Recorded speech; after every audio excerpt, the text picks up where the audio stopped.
All right. Welcome to the Knicks Film School Postgame Show presented by BetUS. Uh, despite despite what is going to be a very, very interesting postgame, I will start by saying it's good to be back. I've not sat in this chair for one of these in about 10 days. Thanks to DJ and Benji for filling in for me in my absence. They got to talk about two very different games. And now I am here to talk about this game, which was going a very, very, very particular type of way. And it was going to give us a lot of very interesting talking points. It was not going to be uncomplicated. And then the run happened.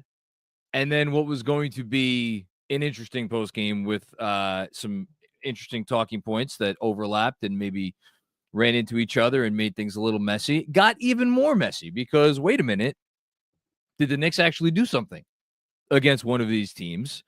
And yet, at the end of the day, we are sitting here and we are talking about another 20-point loss. I don't care that the final score was less than 20 points. That was a 20-point loss. The fact that the Celtics literally took two knees on two consecutive possessions to end the game is all that matters. Much less than the fact that the deficit actually was 13 by the end. And I wasn't sure how I was going to open this show through all of that. And then I guess I am thankful for this, which is that in the final 4.5 minutes, Tom Thibodeau made my job very easy because he let me know that there was only one proper way to open the show, and that is with him. Look, Tom Thibodeau is an insane person. I don't think anybody has any question about this. The only question is about whether you fall on one side of the aisle for his insanity or the other side of the aisle for his insanity. And through pretty much thick and thin, I've wavered at times ever so slightly, but through thick and thin, his insanity has largely been what has endeared me to him.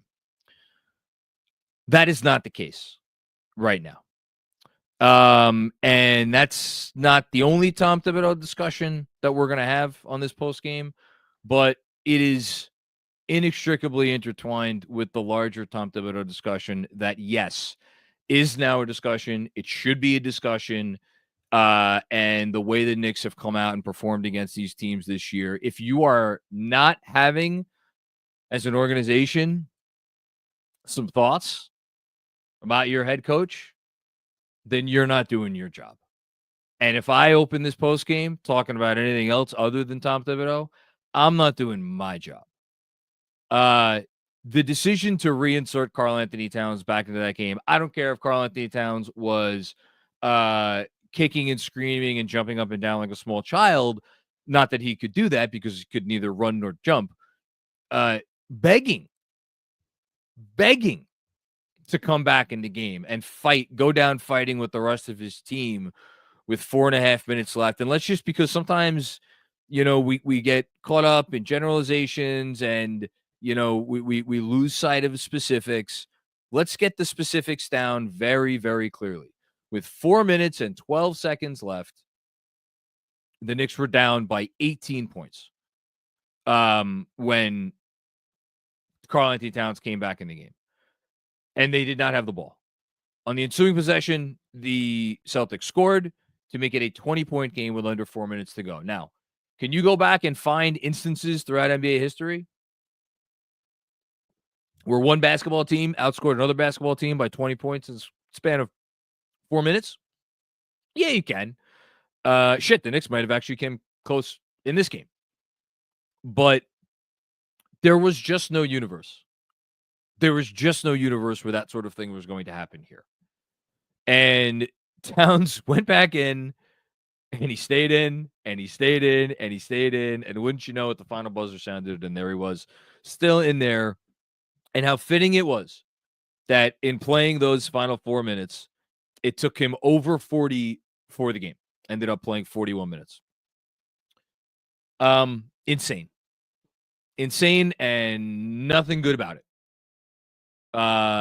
We've had lots of conversations. I've had lots of monologues over the years talking about how the mentality of this coach was necessary for an organization that cared about winning less than any organization in the NBA, perhaps any organization in professional sports, and how you needed a crazy man to come in and go full tilt, reckless abandon.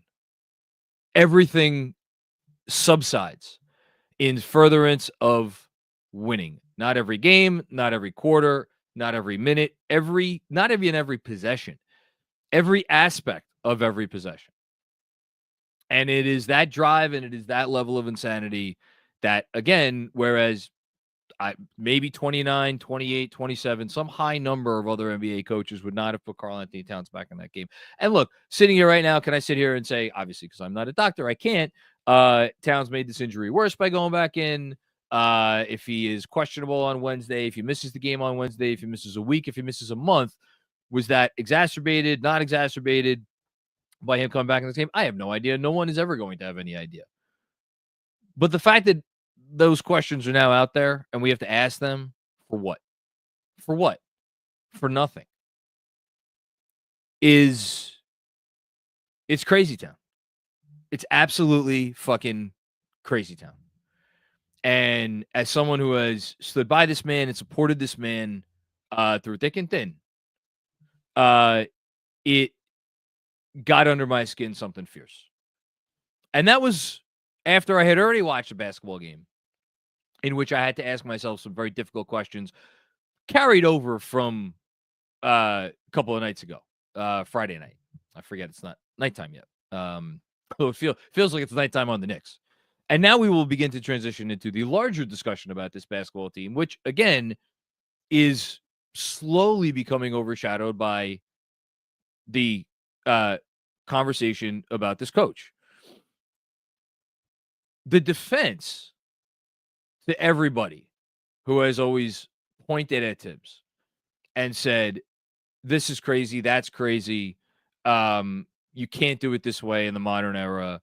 You have to be willing to bend. You have to be willing to budge in all of these certain ways. You have to modernize in this aspect or that aspect. The defense against all of that was essentially scoreboard.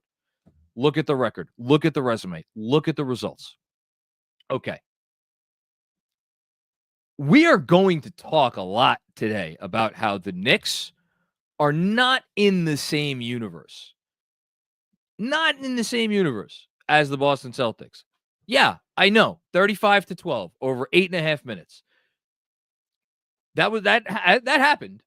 That happened. It was a real thing that happened. It got it down to 4. Might have woken the Celtics up, if we're being honest. Was it largely on the backs of some brilliant offensive performances by your two stars? Absolutely. Did the Celtics stars happen to go cold and kind of get in their usual level or their occasional, won't say it that much anymore, level of indecisiveness during that stretch? Yeah, sure. But it was a thing that happened, and that's worth noting. It's real. But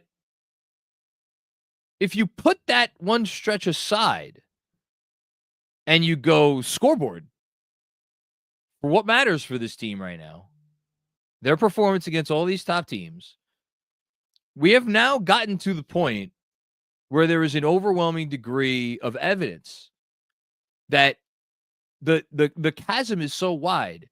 And it comes back to this conversation of, okay, they're not in the same universe as these teams, but goddamn it, shouldn't they be closer? And that brings us back to the coach. Because unless you believe that the universe, the gap, the chasm, whatever word you want to use, between the Knicks and the Celtics, Knicks and the Cavs, Knicks and the Thunder, unless you want to believe that that gap is essentially a 30-point gap, because the average margin of deficit between the Knicks and the Celtics in all 3 of their games that they've played the Celtics this season, as far as I'm concerned, again, I know this ended up being a 13-point game. I don't care. It was a 20-point game for all intents and purposes. And if the Celtics didn't go up by so many points and they actually stayed engaged the whole time, might have been a 30-point margin of victory. But 25, 30 points worse than the Celtics. You got your doors blown off by the Thunder in the second game at home, and the game against the Cavs was so over that I mean, I watched the second half, but I spent the second half writing a newsletter because I was so sure of what was transpiring that nothing was going to change, and nothing did change. So unless you believe the Knicks are 30 points worse, 25 to 30 points worse than all of those teams, that the roster that Leon Rose in the front office has constructed is 25 to 30 points worse than all of those teams, unless you believe that, then there's got to be some other answer out there somewhere. And we could turn, I made myself a little cheat sheet. We could talk about all different things. We could talk about effort. We could talk about execution. And we could talk about scheme. We could talk about rotations. We could talk about all those things. And where can we close the gap? Is closing the gap, is it 40% effort? Is it or 40% execution, 30% effort, 10% rotations, 5% scheme? I know that didn't add up to 100, but as Alex knows, I'm not very good at doing math on the fly. Whatever those percentages are, right? Whatever those percentages are that you want to add them all up and you want to say, okay, this is what we need to target. We need to target these things in this way, in this degree, to close the gap. Because again, they are not on the level of the Celtics or the Cavs or the Thunder right now. And yeah, there is a massive question. And this is my bigger takeaway from this game, which I'll get to in a few minutes. I know I shouldn't say a few minutes. I'll get to before the super chats, but I want to try not to go too long here. But this is important because whatever your percentages are for all those things, you can put it all under the umbrella of coaching. And in fact, I think you kind of have to at this point. The scheme obviously is coaching. The rotations obviously is coaching. And then the last two things are a little bit trickier.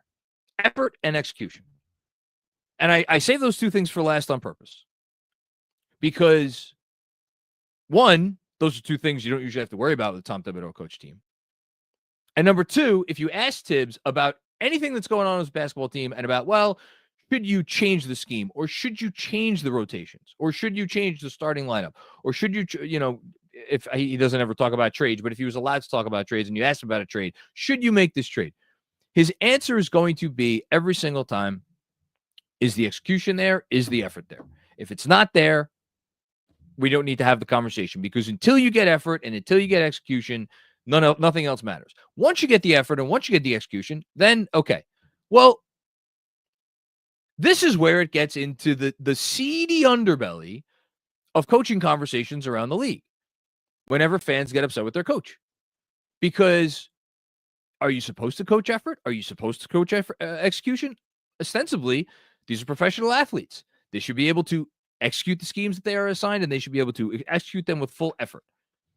And again, over the course of his career, Tom Thibodeau has been as good at making sure his teams give full effort and execute properly, to say nothing of the preparation, which again kind of falls under the scheme, right? As any coach in the league. No one's better. Well, if they're going out there against these top teams and they look like they are unprepared, they look like they are hesitant, they look like they lack confidence, they look like they are executing with like one foot hovering over the brake and like tapping on the gas and not really, like, oh, wait, what gear am I in? We're driving a pretend manual transmission now. And if you do, well, then you're not really executing.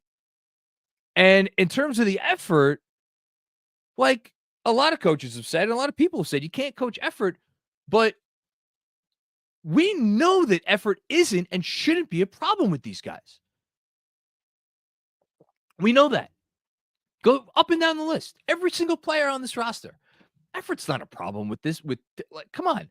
Who are you going to pinpoint that gets minutes for the Knicks on a as part of this rotation that has ever had significant effort questions asked about them? Even like Towns, like we talked about this so much this year. The guy tries hard, got most of the time. He tries really hard. Is he capable? And so when you start to go out, and they did this against Cleveland, and they did this tonight, and I would argue that they kind of sort of did it the last time they played Boston, and I would argue that they definitely did it the last time they played Oklahoma City. I would argue that the effort was lacking in all of those games. So again, getting back to that conversation about, well, no, you can't coach effort, but if your team is not displaying the requisite effort, and they look like they're out there and they're like uncertain and not confident in doing what they're supposed to do, well, then doesn't it all tie together? And if they're not feeling prepared, and if they're not feeling like they are capable of going out there with a plan that they could win with, and this starting five, I mean, God, I should pull up. I'll try to pull it up right now. Actually, this is funny. I'm on Pivot Fade, great website. Strongly recommend everybody checking it out. The last time I was on this site, I hadn't been going on it in a while, was the last Knicks Boston game when they lost by, it looks like 26 points. So in this game, the Knicks starting lineup, they played 19 minutes together. Actually, this isn't, well, I was about to say, actually, this isn't that bad. They were a -9, which doesn't sound that bad until you realize the net rating was a -24, offensive rating 102, defensive rating 126.8. So yeah, actually, that is pretty fucking atrocious. This is a starting five that doesn't look like it knows what it wants to do or how to do it against these top teams. So I don't know how many games are left this season, 20 some odd games. I've talked, and this is, the other major theme of, can we get to a point this summer where there is a move or a series of reasonably conceivable moves that this front office can make? Tweaks. They can't be much more than tweaks, barring something crazy happening. They just don't have the wherewithal to make moves that are much more than tweaks. Maybe something a little bit more than a tweak. But are we in the universe where they are tweaks, or like something one level above a tweak or two tweaks away from getting on the level of Boston? Because right now they are not on it. Again, it's a different conversation from how far the gap is, but that is still the conversation. Because at the end of the day, Boston is a team with no weaknesses. Cleveland, sure as shit, is looking like a team with no weaknesses, although we'll see if their lack of outside shooting with the two bigs together, although I guess Moby could shoot threes now, whether that comes back to bite them in the playoffs at any point in time. Same thing with Oklahoma City, team with no weaknesses other than maybe they don't shoot quite enough threes. But like Boston is the apex predator. They switch everything on defense and they're totally fine with it. And we could go through example after example, mostly in the first half of this game, where they were like, we'll switch anybody onto Karl-Anthony Towns. We don't care. And then he finally started making them pay a little bit, but it was how he started making them pay in the third quarter that I think was notable. And yeah, we'll talk about some of those positives. Because again, I do think that they got some real positives. It wasn't just Karl and Jalen going off. Like, they did some things I think that really worked, specifically on offense. The defense, I think it was honestly just effort, and Boston maybe missing some shots. But they could switch everything on defense, and then when they have the ball on offense, they have these two devastating shot creators. Are either Jason Tatum or, well, Jason Tatum I would put Brunson. If Brunson's a 9.8, I would put Tatum as a 9.7 in terms of a shot creator. But they're right next to each other. Jaylen Brown's a little bit lower down there on the list, but he is still an elite shot creator with the ball in his hands. They got two of those guys, and they surround those two guys by shooting. And oh, by the way, the one freaking guy who doesn't shoot anymore, even though he used to shoot threes, he killed the Knicks as much as anyone today. That was honestly the most upsetting point about today. It wasn't anything with Tibbs, wasn't anything about how they were getting blown out. It was the fact that when they actually got back in the goddamn game, it was Luke freaking Cornett with his hustle, with his energy, with his offensive rebounding. You want to know how you know a team is in your head? You want to know how you know that this Knicks team has lost whatever semblance it used to have that made them special? when they were getting beat to boards that they would have never gotten beat to once upon a time. They're getting beat to those boards now. That's a sign for me that they don't think they could win. And that they're going out there and they're half defeated already. Either that or they're gassed. And if they're gassed, well, where does that go back to? So, yeah, Boston, great team. Great team. They should be favorites to win the title again. They are favorites to win the title again. They're great. Knicks are not on that level right now. That is painfully obvious.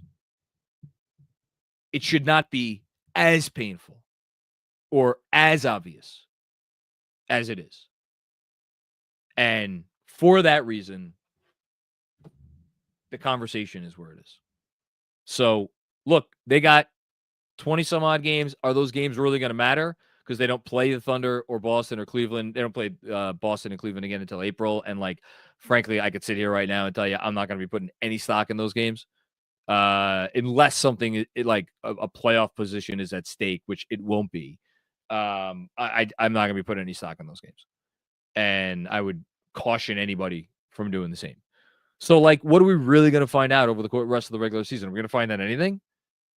You know, I guess it'll show us something about this team's character if they don't come out of these two ass whoopings and, like, implode in some way. I don't think that they are going to implode. They have too much talent, and I do still think the DNA in the locker room is still very strong. But, like, I think the next meaningful #meaningful conversation that we have about this basketball team is going to be in the second round of the playoffs. And all these questions that remain unanswered about the coach, about the roster, about what changes they need to make, about whether they can make those changes, and what does that mean for Karl-Anthony Towns? Can he still continue to play the 5? All of these sorts of things. All of these sorts of things. I really just don't think that we're going to be able to know the answers to any of this stuff for 3 months,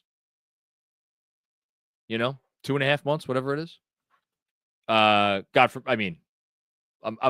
praying they get out of the first round of the playoffs because, again, if you watch this team on the wrong night, you wouldn't be sure that they could even do that. So that's all I got.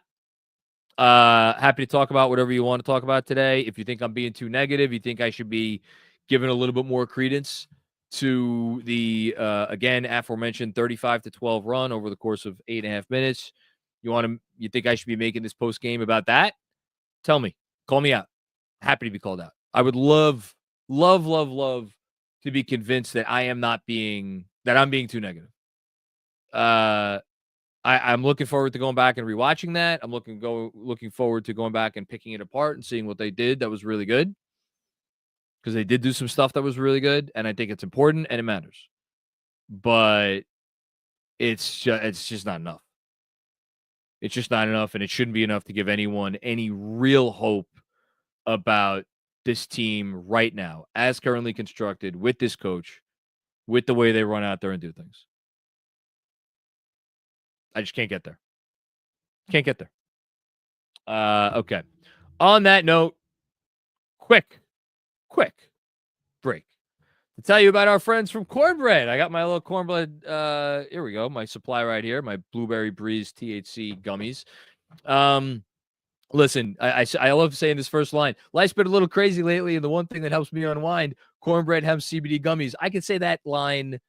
I could have said that line any day for the last 10 years. That life's been a little crazy lately, which is why, because we are all grown-ups and because we all do lead adult lives, there is no bad time for Cornbread Hemp's CBD gummies. If you're looking for a natural way to relieve aches and discomfort, the CBD is for you.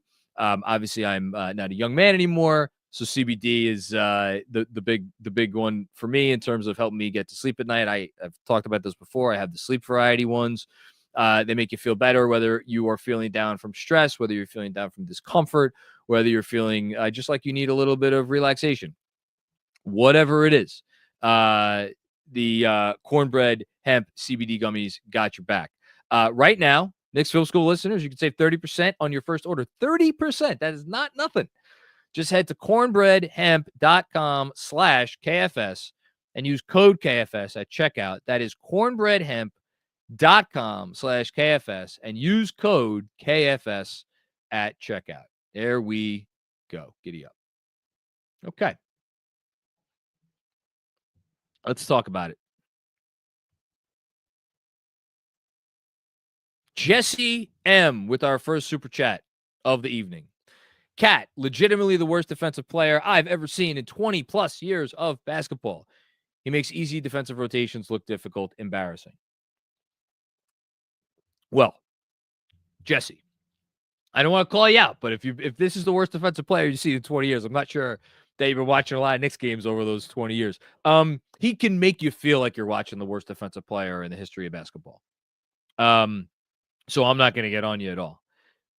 The frustration level that I have with him and his defense gets so much higher because you see him during certain stretches, like the third quarter, where it's just that extra whatever. It's that extra level of engagement where it's like you turn it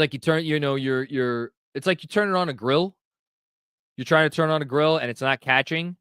And then all you do is smell gas. And then, it catches. Oh, there's a fire. Now, is Cat's fire as big as many others? No, it's not. But we've seen him catch fire. I use the term very loosely because I'm talking about defense here. But again, I love Cat. My wife just surprised me today. She owed me a belated Valentine's Day gift. And so we got back from Florida yesterday and something showed up in the mail. It's the gold-plated slam with Karl-Anthony Towns on the cover. I opened it and I said, I love this.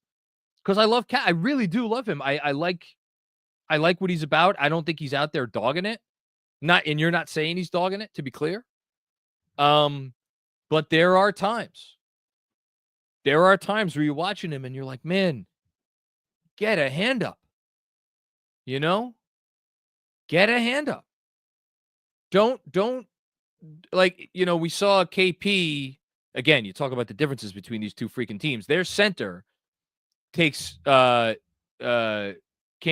into the post and scores on him like he's not even there. And that's a function of two things. One, Porzingis has got a lot better with post-ups. And two, the Knicks play a player who is capable of being taken into the post like a ragdoll. The Celtics, there was a possession, I forget honestly when it was in the game, but I know I remember it. Might have been actually. No, it wasn't that possession. There was a possession where Peyton Pritchard got switched somehow onto Karl-Anthony Towns. And they didn't even make it a point to get Cat the ball. Now, you want to say that's on his teammates, but I think there's something that, make of that what you will, but the fact that wasn't an imperative, maybe it's almost like an understanding, hey, yeah, Peyton Pritchard might be on you, but that's not the matchup advantage that it should be. I know I'm talking about his offense now, and we were talking about his defense, but the reason I thought about this is when Cat's backpedaling and he's guarding a driver, he turns into campaign. Like what campaign looked like when KP took him into the post, that's what Cat turns into. Backpedaling and kind of what am I doing here? And it's just no resistance. Aside from all of the confusion stuff, aside from plays like we saw in, I forget again, it all runs together, but there's a ball screen and he goes with the ball handler 15 fucking feet from Porzingis behind the arc. And it's just a kick out and it's there's no one near. That's Cat's responsibility to get back. You don't need to go all the way with the play. You have to hedge back. And it doesn't matter what scheme you're talking about. You could be talking about a switch scheme. You could talk about a hedge scheme. You could be talking about a drop scheme. We have seen him be ineffective in all three of these schemes. Now, what I will say, I'm going to try to get some high notes in here. The moments where he switched today, which has been, and Benji has talked about this repeatedly, it's one of the last levers to pull is just switch Cat. Well, we saw a lot more switching than we have previously, and I think they switched more during that third quarter run, but definitely throughout the game we saw more switching across the board. it when it was bad, it looked really bad. But it worked some of the time, which is frankly more than I feel like I could say for a lot of their half-court defense. And we haven't even talked about their transition defense, which was really the reason that they were down 27 points in this game. The transition defense was freaking awful. And when the Celtics sped up again in the fourth quarter, it was just as bad then. But again, I'm going to bring it back to the coaching. Like, you got to go out there and run. You know, you're not supposed to have to coach that stuff. But the fact that they're not doing it, got to ask some questions. Thanks, Jesse. Jess Vervalen. This ain't it, coach. Second round exit. Here we go. That would be so fine with me, Jess. That would be so fine if they somehow, and again, sitting here now, I don't think they're going to. But if they figured out some way to be competitive, whether it's scheme, rotation, going out there and giving a shit for 48 minutes, like really giving a shit for the full 48 minutes, because we have not seen that. We have not seen them with maximum effort, anything close to maximum effort. We haven't seen them with moderate effort in some of these games against these teams. And go out there and execute all these things, whatever it takes. If they go out there and they're close, and it's a second round exit against these Celtics that goes 6 or 7 games, and a lot of those games are tight, oh my God, Jess, where would I sign for that? Because to me, that would mean, you know what? You're maybe a tweak away, a tweak or two away. In what universe are we getting that? Right now. I don't see it. Thanks, Jess. Hush Zoo, what's going on? Read and react is not enough. So I think you're talking about we need more of an offensive game plan. They went out there and yeah, you're right. They look like they were not chicken with their heads cut off, but they were like trying to read and react. And you know what's funny? You know what's funny when you try to go read and react against the Boston Celtics? You end up with a lot of tough OG Anunoby, Mikal Bridges, Josh Hart shots. That's what happens when you try to read and react. You know, and I counted maybe a dozen possessions throughout this game. Maybe I might be underselling it. I don't think I'm overselling it. If anything, I'm underselling it.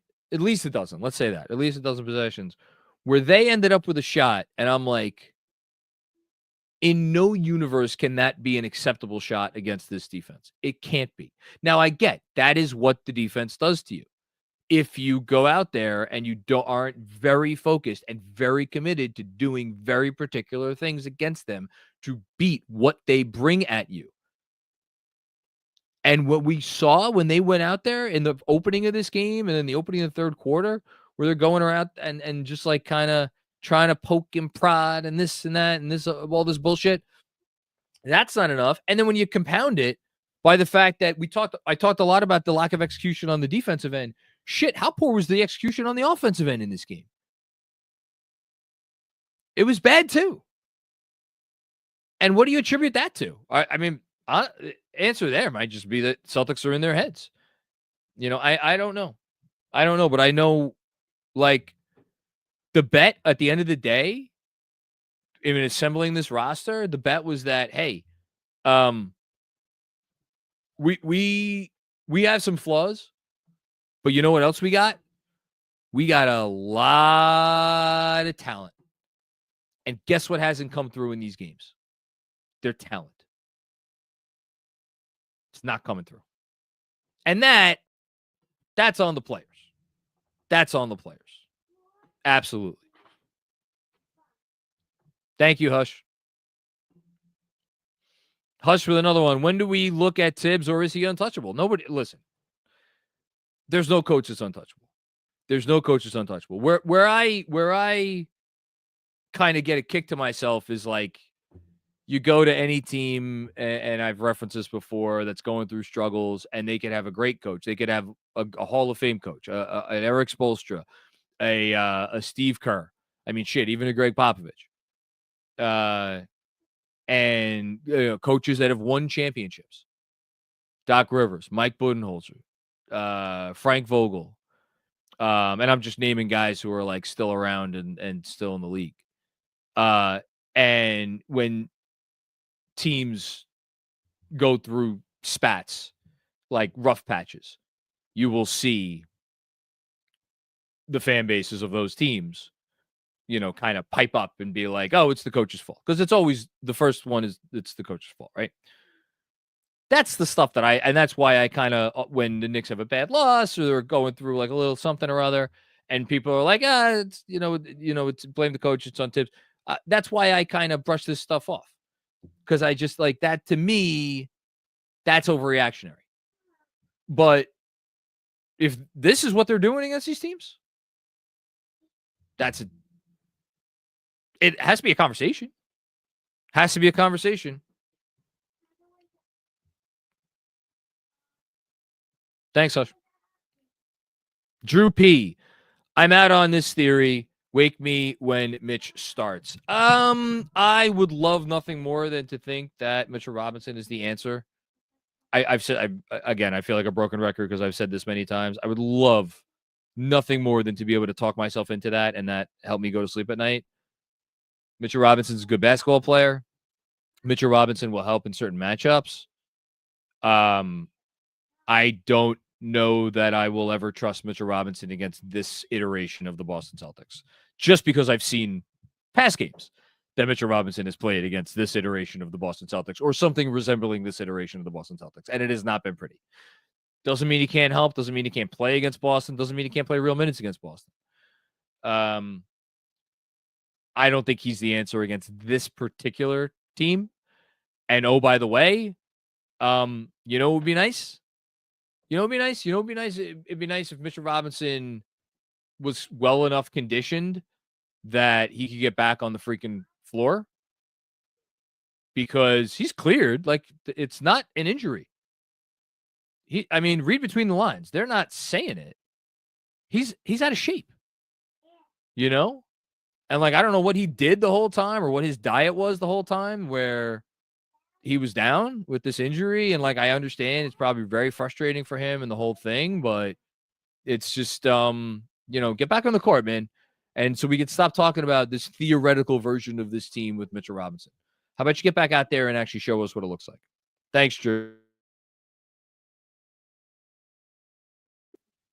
Deadwoods 604. What's going on, Deadwoods? Another lovely game from Mikal Bridges. Yeah, we're going to talk about Mikal right now. Our entire draft equity traded for this. Good job, Leon. At least you can laugh at him when he asks you for $30 million plus in extension talks. Sadly, he'll probably get it too. I'm going to read a tweet from Ian Begley. There are dozens of reasons why the Knicks struggled this weekend versus Cleveland and Boston. I don't know if this one is near the top of the list, but getting a total of 1 rebound from Mikal Bridges in both games and 3 combined rebounds from Mikal Bridges and OG Anunoby this weekend is not ideal. So yeah, this is on both of them, because both of those guys, Bridges and Anunoby, and I don't really care that Bridges ended up with 14 points. Anunoby had 10 on 7 shots. Bridges 0 rebounds. Anunoby 2 rebounds. Those guys went they have shrunk in these games, and boy, oh boy, did Bridges shrink again today. Not good. It's just, it's not good enough. If you are acquired to be the third best player on a championship team, and I know both of those guys would probably in their heart of hearts tell you, I'm the third best guy on this team, although Mikal's pretty humble. Maybe OG's humble too. I don't know, but from everything we've heard about that, he wants more shots. Those guys need to be not a little better. Those guys need to be a whole lot better. It's just not good enough right now. It's just not. And look, I still have very high hopes for that trade long term. Only because they didn't give up any players of note. Obviously Bogdanovich now is out for the year. But it was the opportunity cost first and foremost. And the picks aren't nothing. The picks are a lot. But it's the opportunity cost. Like, this was the guy you made your bet on. And honestly, to a lesser extent, so was OG Anunoby. You had one major blue chip ticket. One major blue chip ticket in terms of your young prospects. It was Emmanuel Quickley. And you bet that blue chip ticket along with another guy who Toronto, I think, looked at as like, I don't know about blue chip, but something, some nice color in RJ. Like, so those were your two bets. The cat trade, the thing about the cat trade is the cat trade was like they were looking to trade Julius Randle anyway, and with the contract situation and everything. And like, yeah, I know it cost him DiVincenzo, and DiVincenzo's an awesome player, the whole thing, but like that trade was like, that was Minnesota wanted to get out of the Karl-Anthony Towns business, and we kind of know why, a little bit, why they wanted to get out of that business for multitude of reasons, some of which have to do with on the court. But the OG and the McCall trades, for as much as the Towns trade will probably wind up defining the Leon Rose tenure, the Bridges and the OG trades, those were the things that we've been waiting for, for years. The cat trade was like, shit, we don't have a sender now, and we need one, and this Julius situation is here, and Minnesota wants to get rid of this guy, so it all kind of added up, and it just made sense. But the OG trade, the Mikal Bridges trade, those were proactive trades. They're like, we are making our bet on this guy. We are making a bet on this other guy. So those guys got to show up and play in these games in a real way. Thanks, Edwards. Edwards with another one. Flawed roster, but with a flawed coach. Sorry, Macri. You don't have to apologize to me, man. And little to no draft equity. Can't wait for this window to just be a redux of the 90s coming up short. I'm not going that far yet. Yeah, I'm pretty much, I've seen enough of what I need to see to sit here and be like, yeah, I don't think this team's winning anything this year. It's a funny league, and it's funny how stuff can change. It's funny how your roster can change. It's funny how stuff falls into your lap. It's funny how stars have a way of getting places they want to get to. And they have a runway here. I talk about it a lot, and people are probably probably sick of hearing it. They have a runway here, and they are not as they've mostly emptied the asset chest, but they are not boxed in by any stretch of the imagination. They are not boxed in. You want to go look at boxed in? Phoenix, Philadelphia, those teams are boxed in. Milwaukee, to a slightly lesser extent, that team is boxed in. Dallas, interestingly enough, although they're probably better present day, or they are better present day, like that team is boxed in. The Knicks aren't boxed in, so don't give up hope yet. And here's the thing, and I mean this with absolutely no disrespect to Patrick Ewing. Patrick Ewing is a top 50 player ever. He's the greatest Knick of all time. Utterly unbelievable player. The Knicks have Jalen Brunson now. And if there's one takeaway that you should have from any game you watch this team, it's like, as long as that guy's on the court, I'm not giving up hope. I'm just not. Thanks, Edwards. Easy Quiet. What's going on, Easy Quiet? Last year's team was a total of minus 35 against Boston. This is bigger than a head coach issue, in my opinion. It's a personnel issue. This is Leon's vision. It's absolutely bigger than the head coach. And I guess, I'm late to the party because people have been wanting to fire the head coach for weeks or months now. And I'm kind of just like talking about it today. So it's funny that I'm at the front door and everybody's leaving out the back door and talking about, well, maybe it's not just the head coach. I don't know. I frankly don't really care about what the conversation has been. What I do care about is what your point is, which is that this is the vision, and the vision may just be broken. It is a year of figuring out what the vision ultimately has to be. They've assembled their core players, and it's going to be hard, not impossible, but hard to bring in another core player. But they could still, again, I'll use the word, tweak this roster to make it so that, hey, a little bit more feasible, let's just say, to stay in it against a team like Boston. And not a team like Boston, against Boston, who has no weaknesses. Or maybe they just wait Boston out until Boston does get some weaknesses. That's the other thing, but I don't fault the front office. We'll be talking about the cat trade for decades. I would have done it again. I think the value is too high, and he's such a gifted player in so many ways, and he has such a positive effect on your offense. And I know it doesn't feel like we're ever going to be able to see a defense that is sustainable with him on the floor. I'm not convinced of that yet. I don't know if it's going to be this with him at the 5, with this coach and how the scheme that he plays and all that. But I'm not convinced that can't work. Thanks, Easy Quiet. All right, we got a couple from Robert W. Cross. Hello, Robert. First time, long time. It's your boy, John. If we still believe in 5 out, I don't. The move is to start Deuce over Bridges. Deuce is better at the point of attack, and McCall can run the second unit. Let's get Robert's other comment here, and then I'll comment on this. First time, long time. It's your boy, John. My preference is to start Mitch at the 5 and see what that looks like with Hart moving to the bench in the 6-man role. At this point, anything should be on the table, and I want to give a hearty, very loud shout out to DJ Zulo. Shout out to also our Brunson tier with the Patreon. Those guys are pumping out content literally every day. DJ Zulo and Benji Ritholtz. I'm obviously doing the pod with them, offsetting every week, and it's just great stuff. And one of the points that DJ has made repeatedly, both on Patreon and just out there in the world, is that his move, if he had to make a move with the starting lineup, would be to start McBride for Bridges.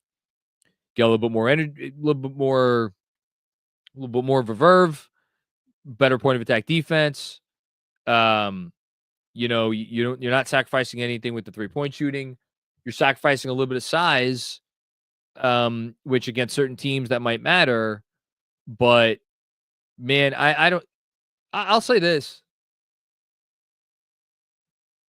I don't like, does this starting 5 deserve all 82 games to stay together? They're going to get it. They're going to get it for as long as any of them are healthy. Do they deserve all 82 games or is it, are we gotten to the point now where we just have seen enough of this starting 5 to be like, you know what? It ain't it. Now, what's the move? Man, I got to see Mitch before I say anything definitively. I'm not changing my tune on the fact that Mitchell Robinson's offensive limitations, I just think are just more damaging than you do, Robert. But we'll see. We'll see. But it should all be on the table. Mark, shout out to Mark, by the way. He's on the 1s and 2s today. Put this in the chat. Fred Katz tweet to support DJ's theory. Brunson, McBride, Hart, and Anunoby with the center, sometimes Katz, sometimes Precious, sometimes Sims, is plus 21 points per 100 possessions in 226 possessions of the season. That's as of coming into today. Here's the thing. You can go and find all kinds of great lineups with this team. Not that the starting lineup has been terrible, but if you're a championship contender, you have a starting 5 with this, if you want to be a championship contender, you can't have a starting 5 with this net rating. It's not good enough, and it's too big of a sample size. It's just not. So what's going to change? I don't think, and DJ has said this, I don't think politically they could do McCall to the bench, but I mean, I don't know. You're pot committed at this point. I mean, you already got the guy, so he's yours. Like, you can do with him whatever you want. And as long as you figure out the contract stuff, then, I guess it's fine. So thanks, Robert.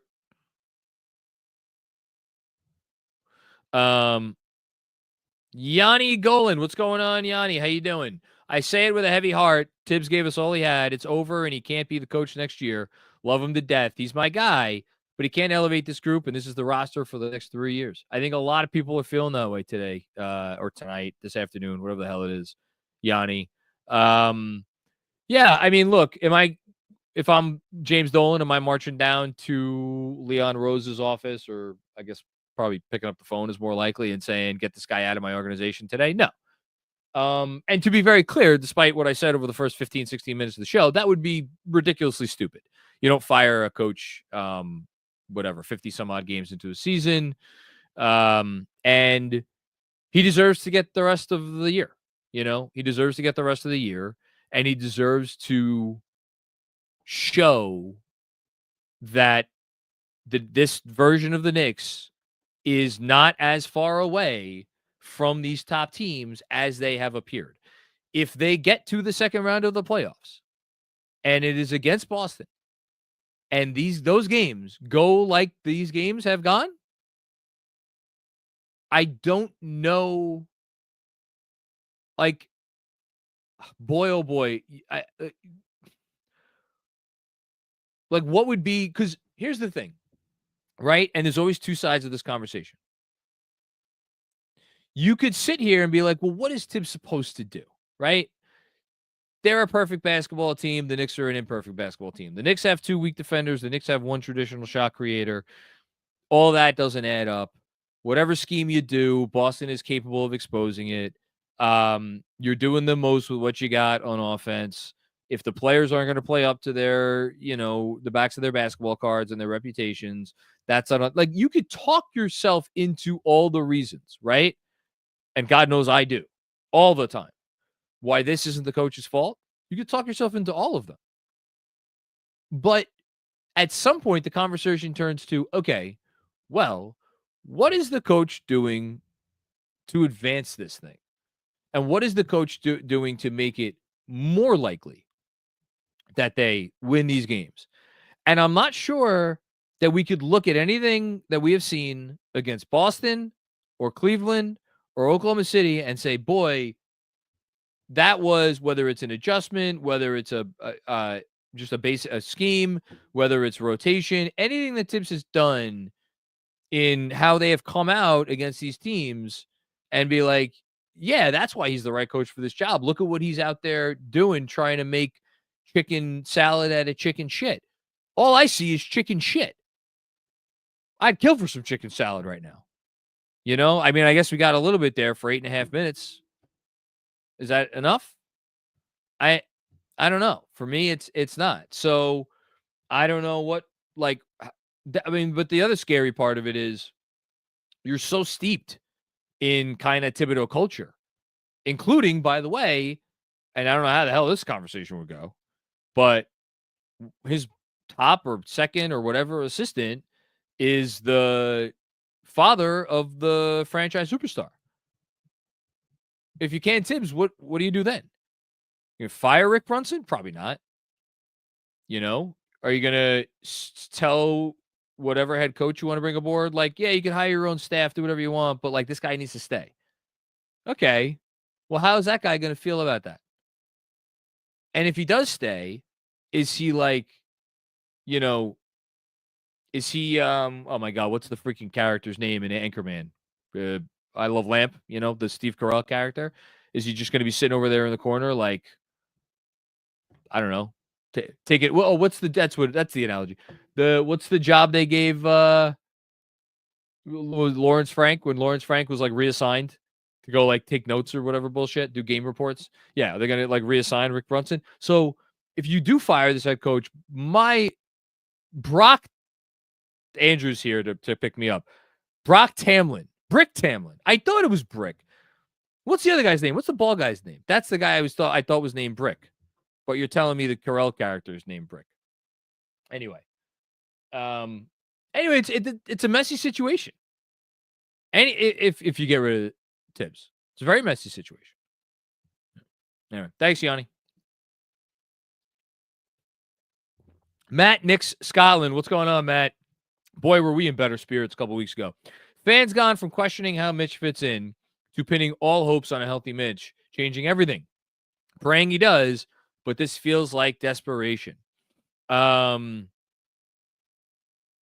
mean, I think there have been some fans, shout out to Robert Cross, who like since the cat trade, since before they played a game, have been like, Mitch is going to help this team.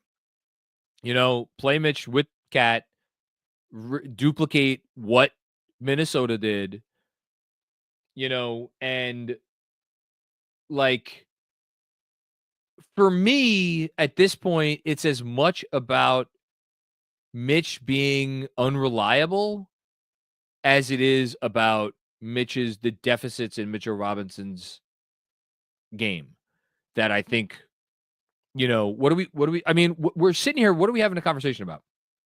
We're sitting here having a conversation about not what the Knicks are going to look like against 27 other or 26 other teams in the league. We're having a conversation about how you beat these three teams.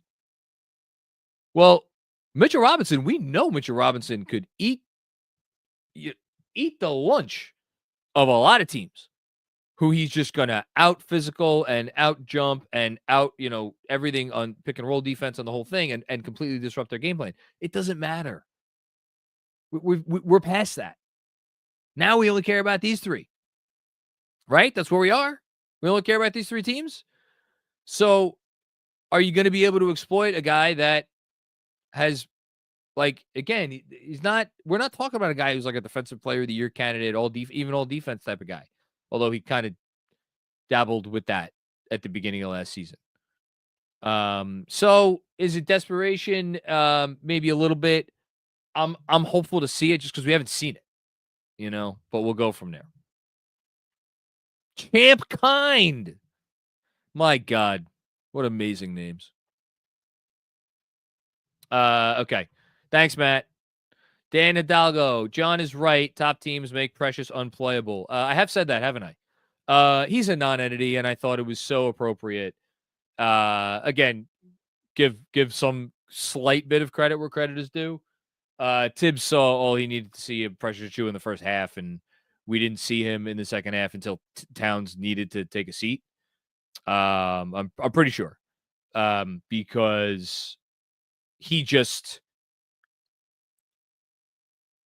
in theory, right there, you want to talk about, like, we always do this with Landry Shamet, the theoretical version of Landry Shamet versus the actual version of Landry Shamet. Landry Shamet, by the way, damn good game today. It might get my 3-star player of the game.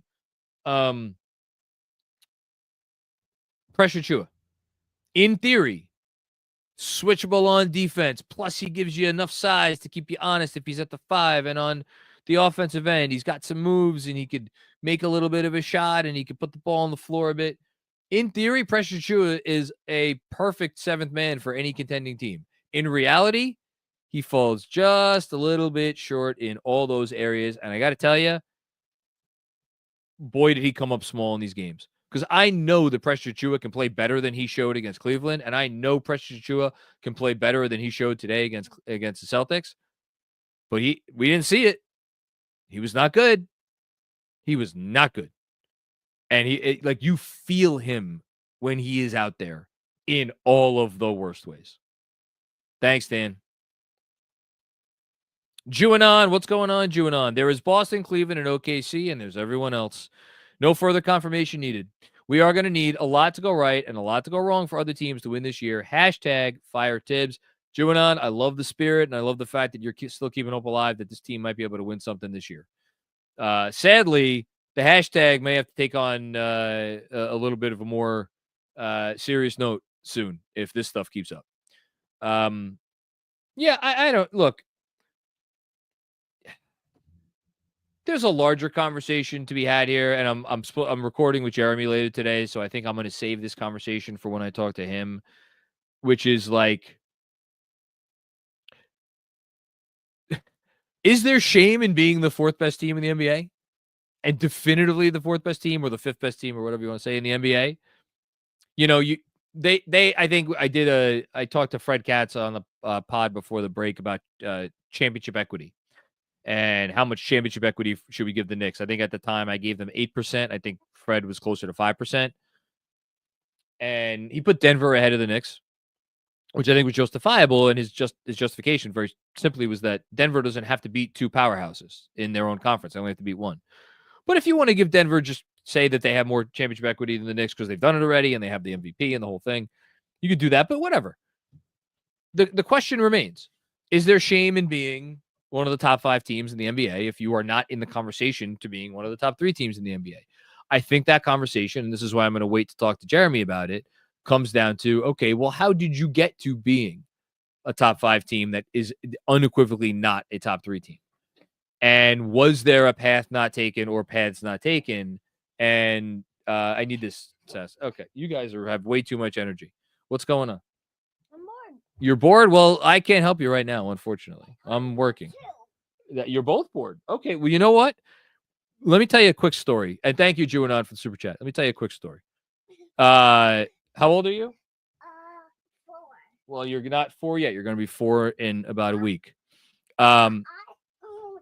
Yes. About 5 years ago, a little bit less than 5 years ago, me and mommy had a conversation and we were like, should we have another child? And I'm like, I don't know. These things are a hell of a lot of work. They really are. And she's like, but if we have another one, then the second one will play with the first one and they will entertain each other, so they will not annoy us. No. Now I am watching a situation play out in front of my own eyes in which mommy's theory is not coming to fruition, and I got to tell you, I have some questions that I'd like to ask her. You're right, she is still 3 for another week. All right, I got to go work, so you can't hang out over here. Let's get another super chat up here. Hayden Freed, what's going on, Hayden? Should be 0-4 last 4: Atlanta, Chicago, Cleveland, and Boston. Am I allowed to say that a super chat is stupid when everybody's so frustrated? That's a stupid super chat. I'm sorry, Hayden, but it is. They won those games. They found a way to win those games. Coulda, shoulda, woulda. They found a way to win those games, which is why I think it's a more interesting conversation about, like, they're not complete paper tigers. Like, they do have something in them that they could dig deep and find within themselves that allows them to win tough games against teams that, like, give them fits. And you say what you want about Chicago and Atlanta. Those teams aren't good, but they've also won some big games against, like the Houstons of the world and what have you, where that was, Denver down the stretch. Like, those were quality wins. Like, let's not write those off. Like, that was a real thing. That was real stuff that happened. So they are what their record says they are. Says they are. That's it. That's all there is to it. Thanks, Hayden. Guy Huber, then. What's going on, Guy Huber? We somehow have the fakest wings in the league. Fakest wings in the league. Interesting. I'm sick about it, man. OG and especially McCall are just so not it. I don't understand. I think they had bad games. I think that those are both guys that I still want to go to war with. I'm not sure if we're talking about, like, the what does it look like conversation. Like, what does it look like when this team, this some version of this core is a title contender? What does it look like specifically pertaining to McCall and OG? Because you're not going to sit here and convince me like those guys just aren't good enough to be major pieces on a title contending team. You're not going to convince me of that. Those guys are good players. Those guys are really good players with a lot of skills that I don't believe they showed today, and they have not showed in these games. Now, again, that's partially on them, but what's the job of the coach? Amplify your best players. Is that happening right now? Not really. Not against these teams. Thanks, Guy Huber. Dan with another one. I went to the Cavs game. Difference in defense was vast. I'm convinced the Cavs could have won that game by 60 points if they wanted to. That was the most overmatched I think I've seen a team in. I mean, I know it was the biggest deficit of the Thibodeau era.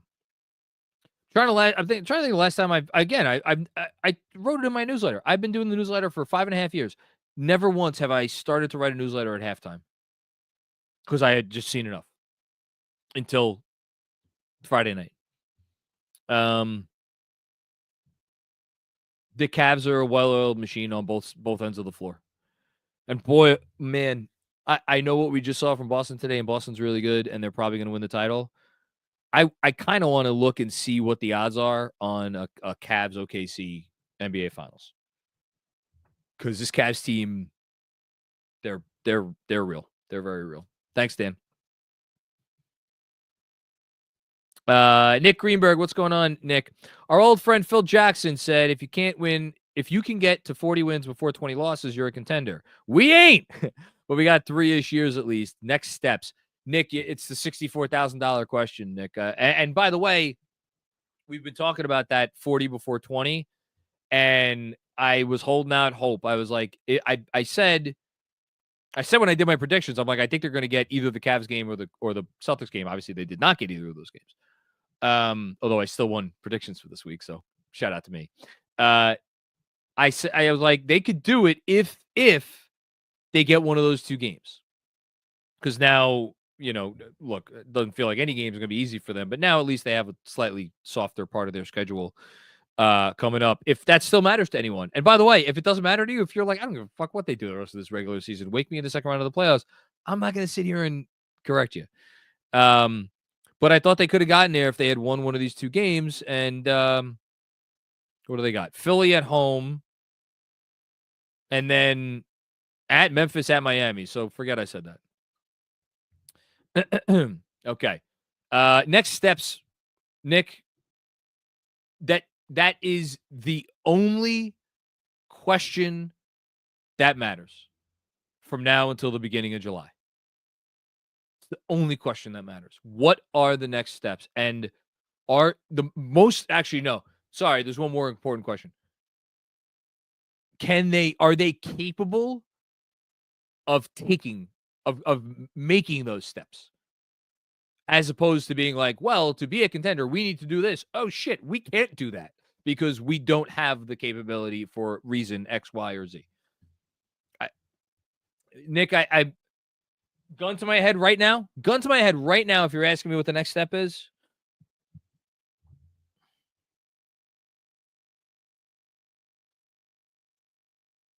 I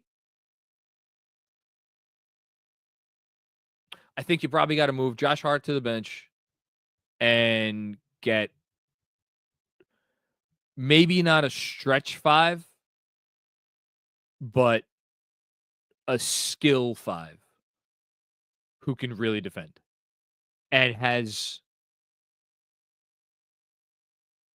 some modicum of versatility on the defensive end. Yeah. If gun to my head, and I may change that answer a dozen times between now and July 1st. So fair warning. Okay. We're going to do a quick overlay.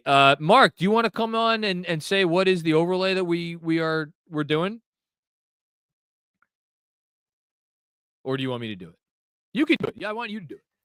I would rather you do it, but I believe what it is the championship odds for the finals, right? That I asked for. For Andrew the finals that it? you just asked for, yes.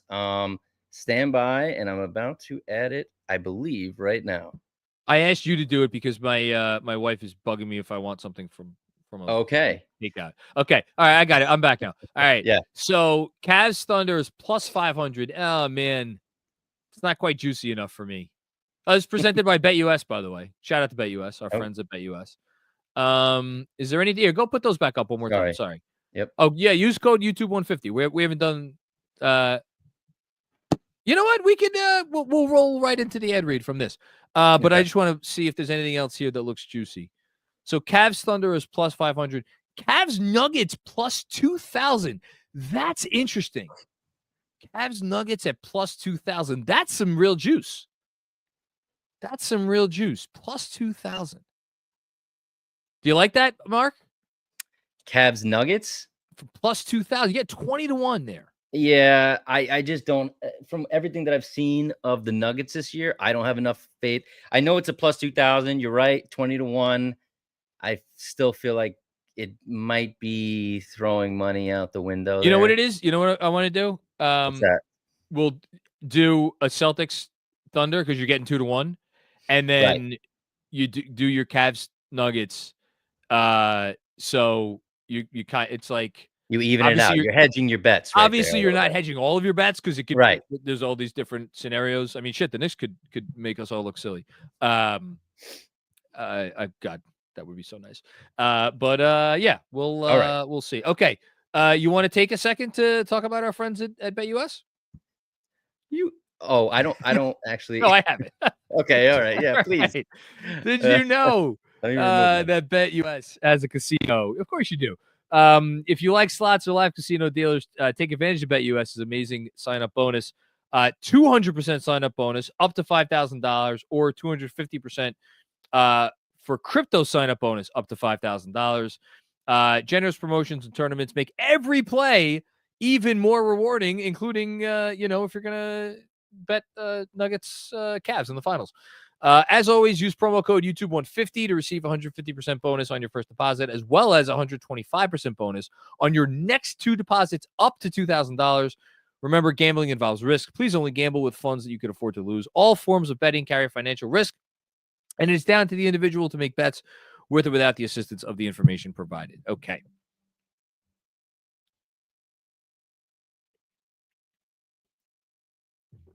Next up, Anthony Sixto. What's going on, Anthony? Losses to top 3 teams are alarming, but a couple months and Mitch will make a big difference. This was never going to happen overnight. Boston took 5-6 years to get where they are. Side note, Jalen Brunson's defense is really improving. So I thought 2 things. One, you just reminded me of a point that I was going to make before, but I got sidetracked because I talk too much and I can't keep my own thoughts straight.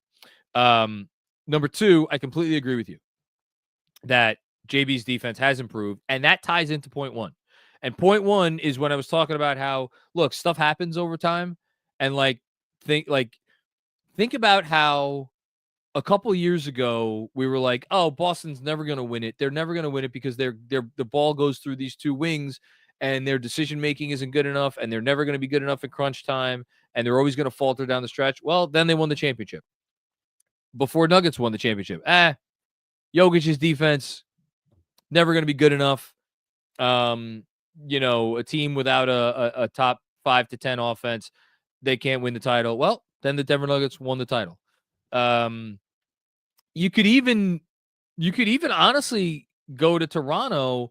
I don't know how many people were saying this, but I do know that the Toronto Raptors championship odds were very long coming into that season, and even coming into that, they were kind of long coming into the playoffs. But at the time, what did everybody say? Super teams, right? Super teams. Whether it was super team with at that time it was just the Warriors. Before that, it was a super team with the Cavs. Before that, super team with the Heat. Like, super teams were all the rage. They still kind of are a little bit of the rage, at least if you're in Phoenix and Philly. How's that going? But the Raptors only had one star, one traditional ball dominant star. Well, they figured out a way to do it. So, now that team did it in a year. Boston, it took them a lot of years to get over the hump. Denver, it took a lot of years for them to get over the hump. I'm trying, Miami, it took them a year to get over the hump with the first LeBron team. The Cavs LeBron team that won it took them a little while to get over the hump. So, it usually takes teams time to get over the hump. The first Kobe Gasol team, it took them a year to get over the hump. Very rarely you're going to have the 2008 Boston Celtics who are just going to go out there and win it in year 1. So I hear that. I guess the difference, the devil's advocate is, but your 2 best offensive players are both, I don't want to call Jalen Brunson a bad defender because of your point you just made, but are defenders that teams are going to attack. They're always going to attack Jalen Brunson. They're always going to attack Karl-Anthony Towns. And those are your 2 offensive pillars. So you're going to have them on the court together probably for 25 to 30 minutes a night, if not more. So and then on the other end, it's like, all right, well, Mikal Bridges doesn't create mismatches. Doesn't get 2 on the ball. OG Anunoby doesn't get 2 on the ball. Josh Hart doesn't get 2 on the ball. Karl-Anthony Towns doesn't get 2 on the ball, not against these switching defenses. So it's 4 players. You only have 1 player that gets 2 on the ball. And if your other 4 players, they don't get 2 on the ball, and it's only the 1, then every team worth their salt, at the end of the day, they're going to say, all right, Jalen Brunson goes out there and gets 50 points and beats us. He gets 50 points and beats us. We'll go on and we'll cross that bridge the next day. So there are some fundamental things here that some fundamental questions that like they're with Brown and Tatum, you could have always said like, well, maybe those guys will get better, at running the show. And guess what? They got better. I don't know where the play better button is with this group. Not play better, but like you get what I'm saying. Where like the fundamental improvement button is with this group as currently constituted.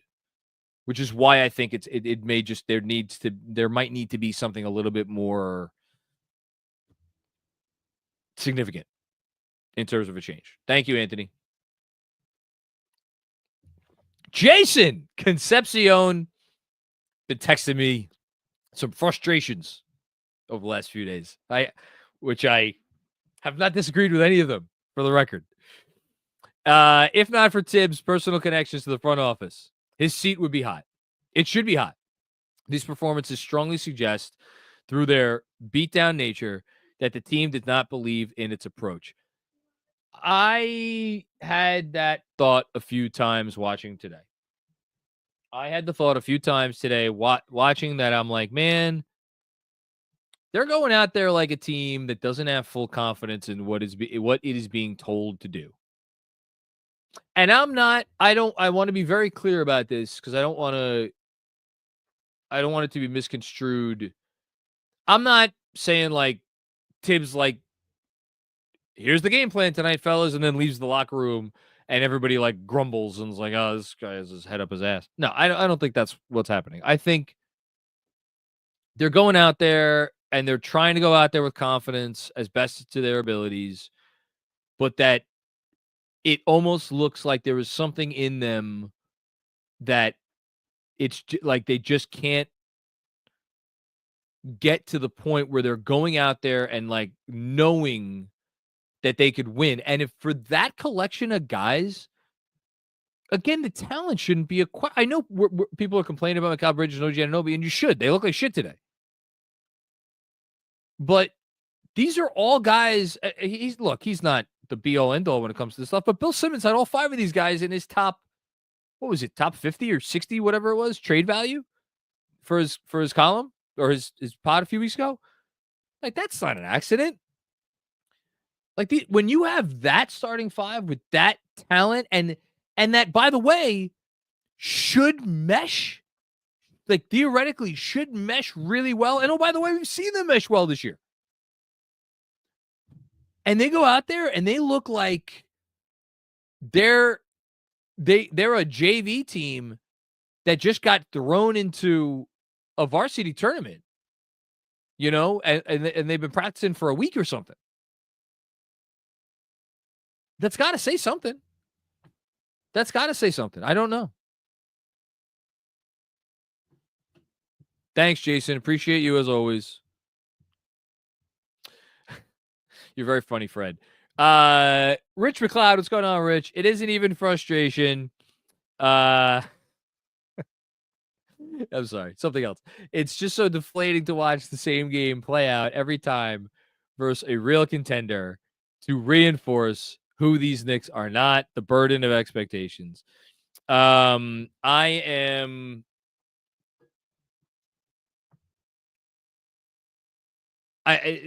says a lot because they're gonna finish with the best or the second best record in the last 27 years. That's gonna happen. And yet, I almost want to say, like, regardless of what happens in the next 20 whatever games, I feel like I could sit here right now today and say, regardless of that, this season is going to feel like a failure. The regular season, it's going to feel like a disappointing regular season. because of their inability to show anything against these teams. Now, the 1999 New York Knicks put forth in terms of expectations versus what happened, for my money, I've been watching the team for 30 years, a bottom 5 regular season that I've ever seen. Like, there have obviously been some horrendous seasons, but those seasons, like, you knew going into those seasons, this team is not good. Now, we knew they would not be good, and they were abhorrent. But, like, the 99 team, that was coming off of, like, they were really good, and then obviously they traded for Sprewell, and then we were like, oh my God, we got a former All-NBA guy, and the whole thing. And then they went out there, and for 50 games, they looked like, oh my God, they looked like they were awful. They barely made the freaking 8th seed. And then they had the most magical run of my lifetime. So again, to go back to your phrase, the burden of expectations. Here's the nice thing about the burden of expectations. The burden of expectations is that if you do come through in the playoffs, nobody gives a shit about anything else. Do I think they are going to? No, I don't. But if they did, then that would change the entire conversation. Thanks, Rich. Kevin Anishevsky, what's going on, Kev? Just going to echo what Benji said. Against the Celtics team, you cannot play 0 minutes of 5 shooters. Only 180 possessions of that all year is not going to cut it. Cannot play 0 minutes of 5 shooters. Oh, I got you. So it took me I'm a little slow on the uptake, Kev.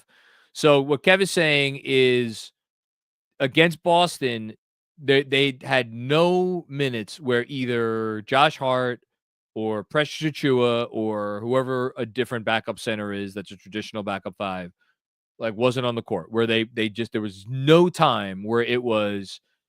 Now, well, no, that doesn't matter. They have a lineup, right? It's McBride in for Hart. Do they have another feasible lineup? I mean, yeah, I guess you could do Payne in there. I mean, I guess you could do Shaman in there. Like, their choices or Tibbs' choices aren't as plentiful as obviously Boston's choices are. It doesn't matter, though. He has a choice. Now, to go back to the last point, or the last kind of thing that I was saying, that in response to Rich's comment, is the whole thing about if you get it done in the playoffs, nothing you do during the regular season matters. I can't sit here, nor can anyone else at this point, and say definitively that all of this that we've seen so far, or what we haven't seen more accurately so far, is all just a setup, and he's waiting until the playoffs. When we get to the playoffs, we're going to see the real thing. We're going to see the real game plan. We're going to see the real, like, best foot forward. This is how we are going to try to beat Boston. I can't sit here definitively and tell you that that's not the case. Do I think suddenly he's going to go out and it's game 1 versus the Celtics and McBride's going to be starting and Hart's only going to be a 20 to 25 minute player in that series, and Hart's going to be the only non-shooter that's ever going to play minutes, and in the minutes that Cat sits, it's going to be OG Anunoby at the 5 instead of Cat, and it's not going to be Precious. It's not going to be or Mitch or whoever. Can I sit here and tell you that? Who the fuck knows? I don't know. I would be shocked if it happened. But until I could sit here and until I see that or don't see that, I'm not going to go like completely crazy yet, but it's a totally valid point. And to Benji's other point about, or to maybe your point, we've only seen 180 possessions of that all year. Boy, oh boy, if the plan is to go with a lot more shooting in the playoffs, and this is all just a rope-a-dope, that would go against everything that this coach has stood for the better part of 30 years. Because what is he all about? He's all about preparation. And then if you feel like you've prepared too much, you should go prepare some more. So that would strike me as unlikely.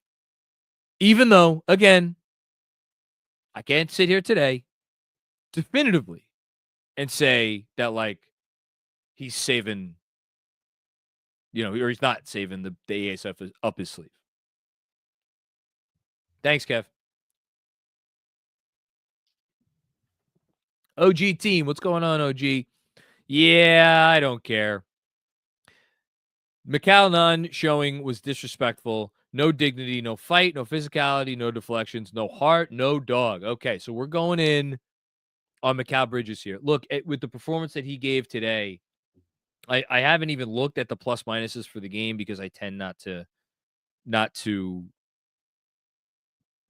ever I try not to pay too much attention or any attention really to individual game plus minuses. That being said, I got it, Mark. Thank you. Mikal Bridges being a minus 23, and no one else is worse than a minus 12. No, Mark, you're all good. I want you to do that. I just didn't. I was just saying I got it too. Mikal Bridges being a minus 23, and no one else is worse than a minus 12. Josh Hart was a minus 12. Also, probably not an accident. That speaks volumes. And you know what else speaks volumes? And like this is. And again, what do you do with this? What do you do with this? Where Karl Anthony Towns played 41 minutes in a game where the Knicks lost by 13. He was a minus 1 in 41 minutes, which means in the 7 minutes, 7 minutes that Karl Anthony Towns sat, the Knicks were outscored by a dozen. Look, I watched the same defense that everybody else did.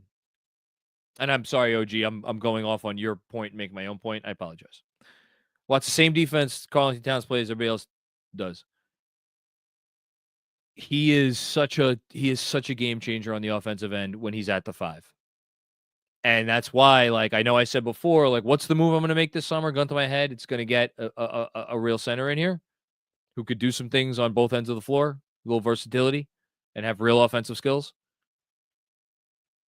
I look at this plus minus and I'm like, is that the right thing to do? Or is there something else I'm not, is there some other lever they could pull? I don't know. But that's the thing. I don't know what that lever is either. I'm not taking OG Anunoby out of the starting lineup. You can take Josh Hart out of the starting lineup. That's fine. Put in another shooter. Is that really the answer? That's not fixing your defense? I don't know. But I know Mikal Bridges is supposed to be part of the solution, and he wasn't today. Was not today. Thanks, OG team. Guy Huber with another one. Our team has bad offense, bad defense, zero game plan or adjustments for these teams. I'm sick of pretending that he can't be held accountable. You shouldn't pretend. Why is anybody pretending? Nobody's pretending. Absolutely, coach. This is how it works. This is how this is what it's supposed to be. If you go out there as a coach and your team gets the job done and you get the wins, you get to tell everybody, or if you're me, who essentially speaks on behalf of the head coach, even though I've never met the man, you get to tell everybody to fuck off, right? If the results are good, nothing else matters. I mean, I sit here and I say nothing else matters. To a lot of people, a lot else matters. But you get the privilege doing that if you get the wins. And I know they've got a lot of wins this year. They're going to end up with more wins, or as many wins, or close to as many wins as any team in the last 27 years. But when the stakes are higher, and it's not that you don't get the wins, it's that you don't show up to compete for the wins. And it's now this many games of not showing up and not competing. When it's that many, you don't get those benefits anymore. Those benefits go out the window. And that's where we're at. That's where we're at. Thanks, Key Huber. Hayden with another one. Start killing McCall like he's RJ. He's earned it.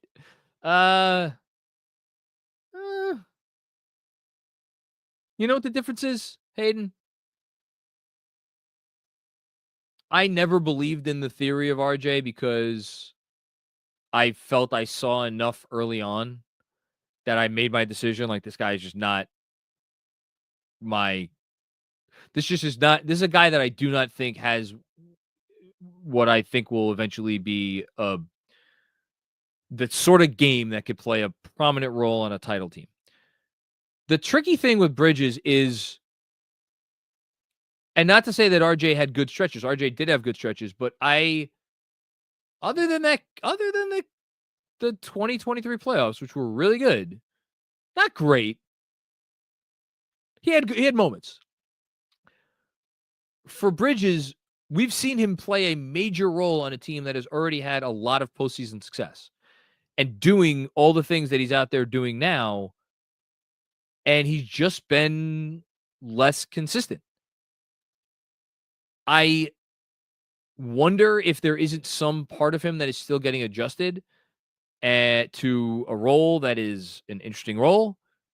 But you want to talk about a guy that just did not show up today in a big game in a way that his team needed him to show up.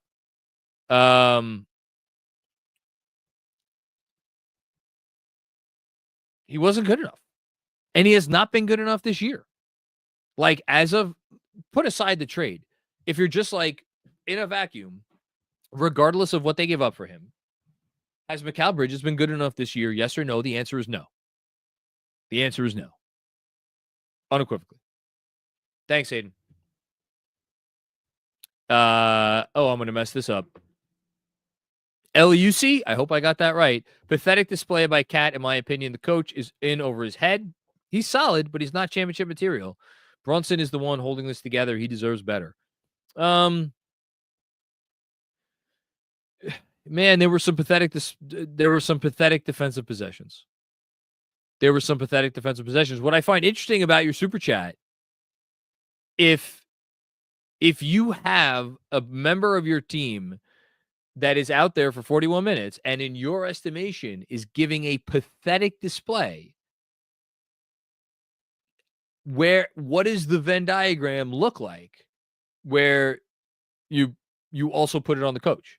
Now, obviously, Cat could be pathetic and the coach could not be helping matters, and both things could be true. But what has made this season and what makes talking about these games so fucking frustrating. Sorry, I'm cursing a lot tonight. But I'm mad. I'm angry. What makes talking about these games so frustrating is that they're not close. They are so far away. So you can't turn to one thing here or there and be like, it's that. That's what it is. Can't do that. We're not sure what is the main culprit. Is Cat's defense the be-all, end-all? And if they had another, if you put Isaiah Hartenstein back on this roster, everything would be fine again? That's the other part of it, is when you take Cat off the floor, the numbers suck.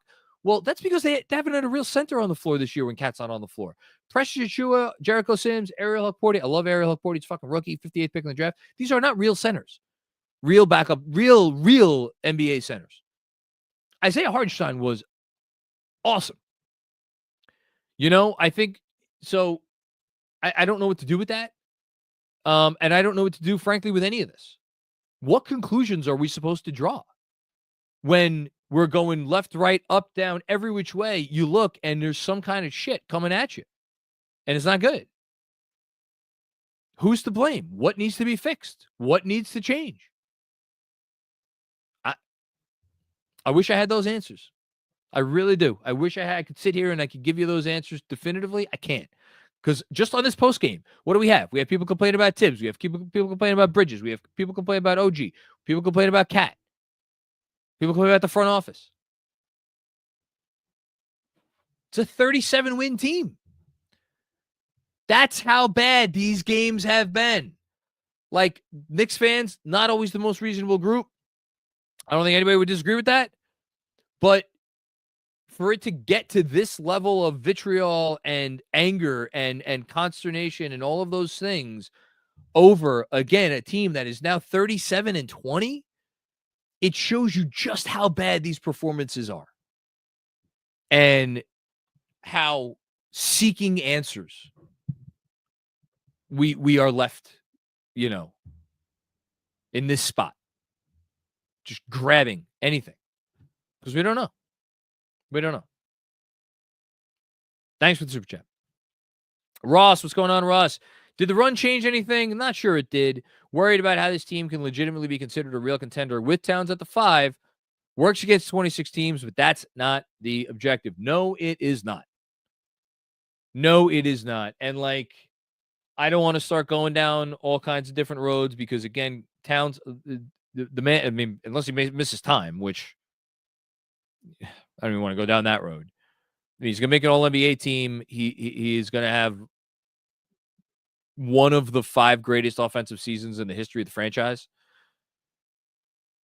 And yet, depending on how this season ends, there might be a conversation about how, okay, you went all in on Bridges. You did that, by the way, when you knew Hardenstein was gone. I know technically he hadn't signed yet, but they knew he was gone.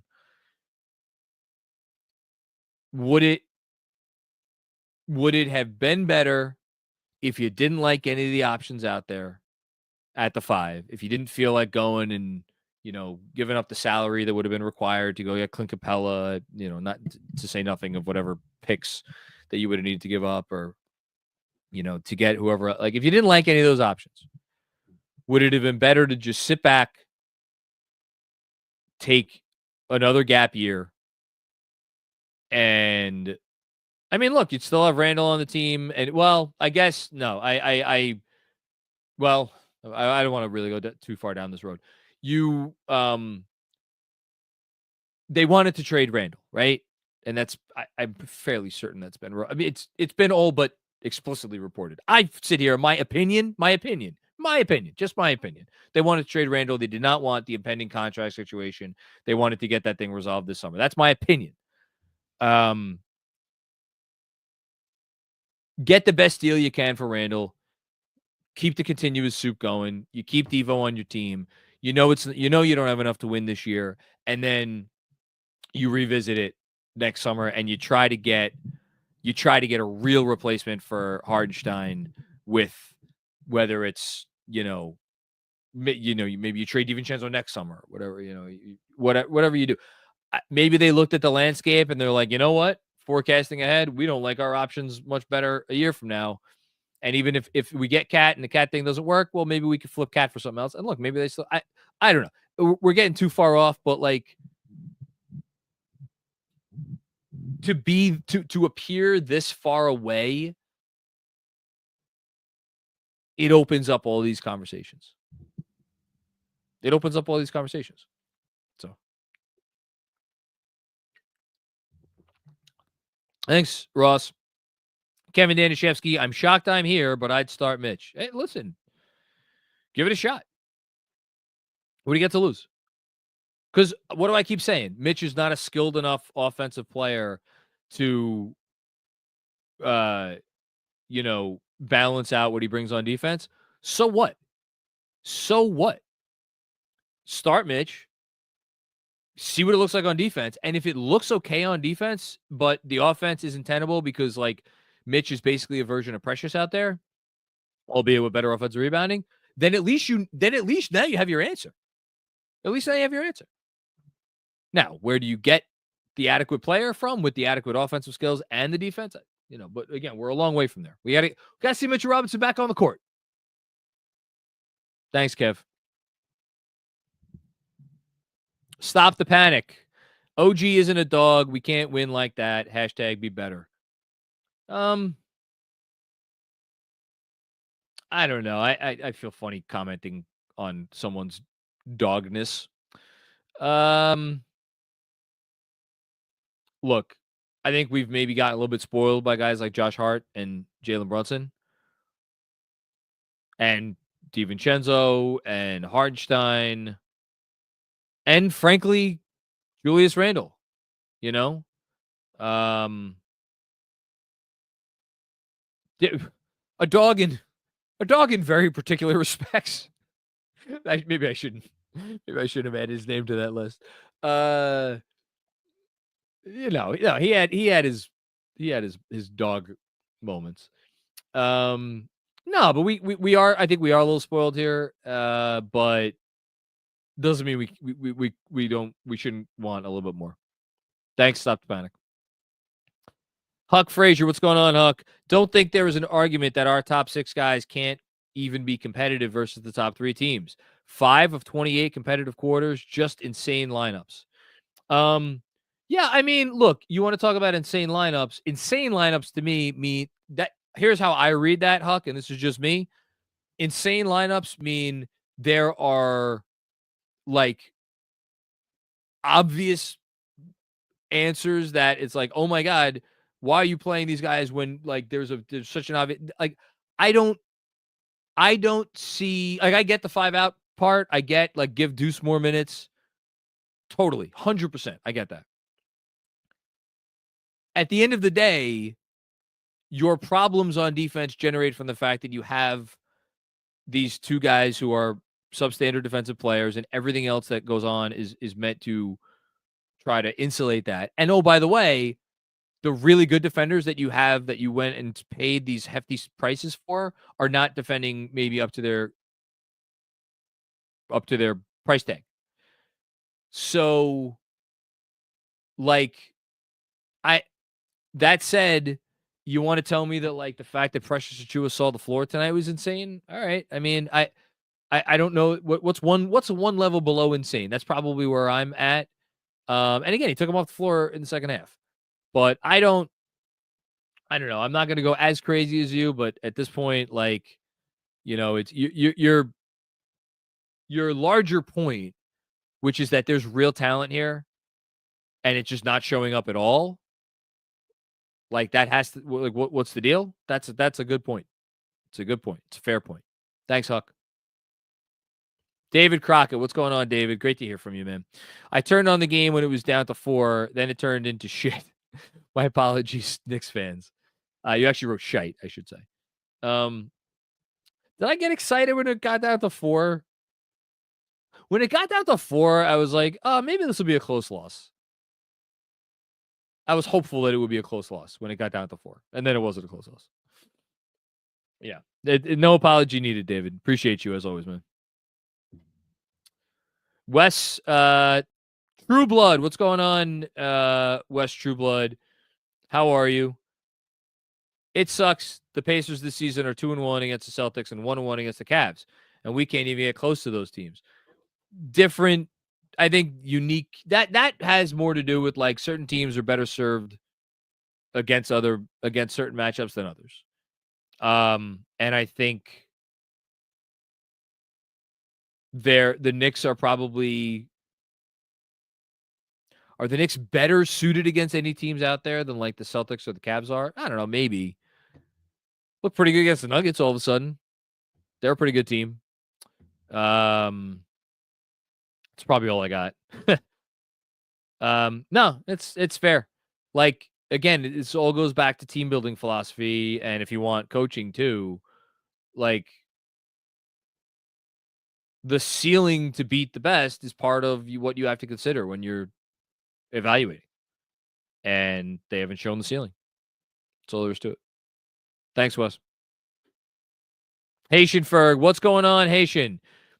If not Tibbs, then who? We've already gone this far with the roster. I want wins over everything. Who will produce better than what we already have? Teams usually struggle after Tibbs leaves. I'm lost. Yeah, I mean, the then who? And probably the more important question, then what? That's the part that I don't know that anyone has a good answer for right now, Haitian. Maybe people do, people smarter than me, of which there are certainly many.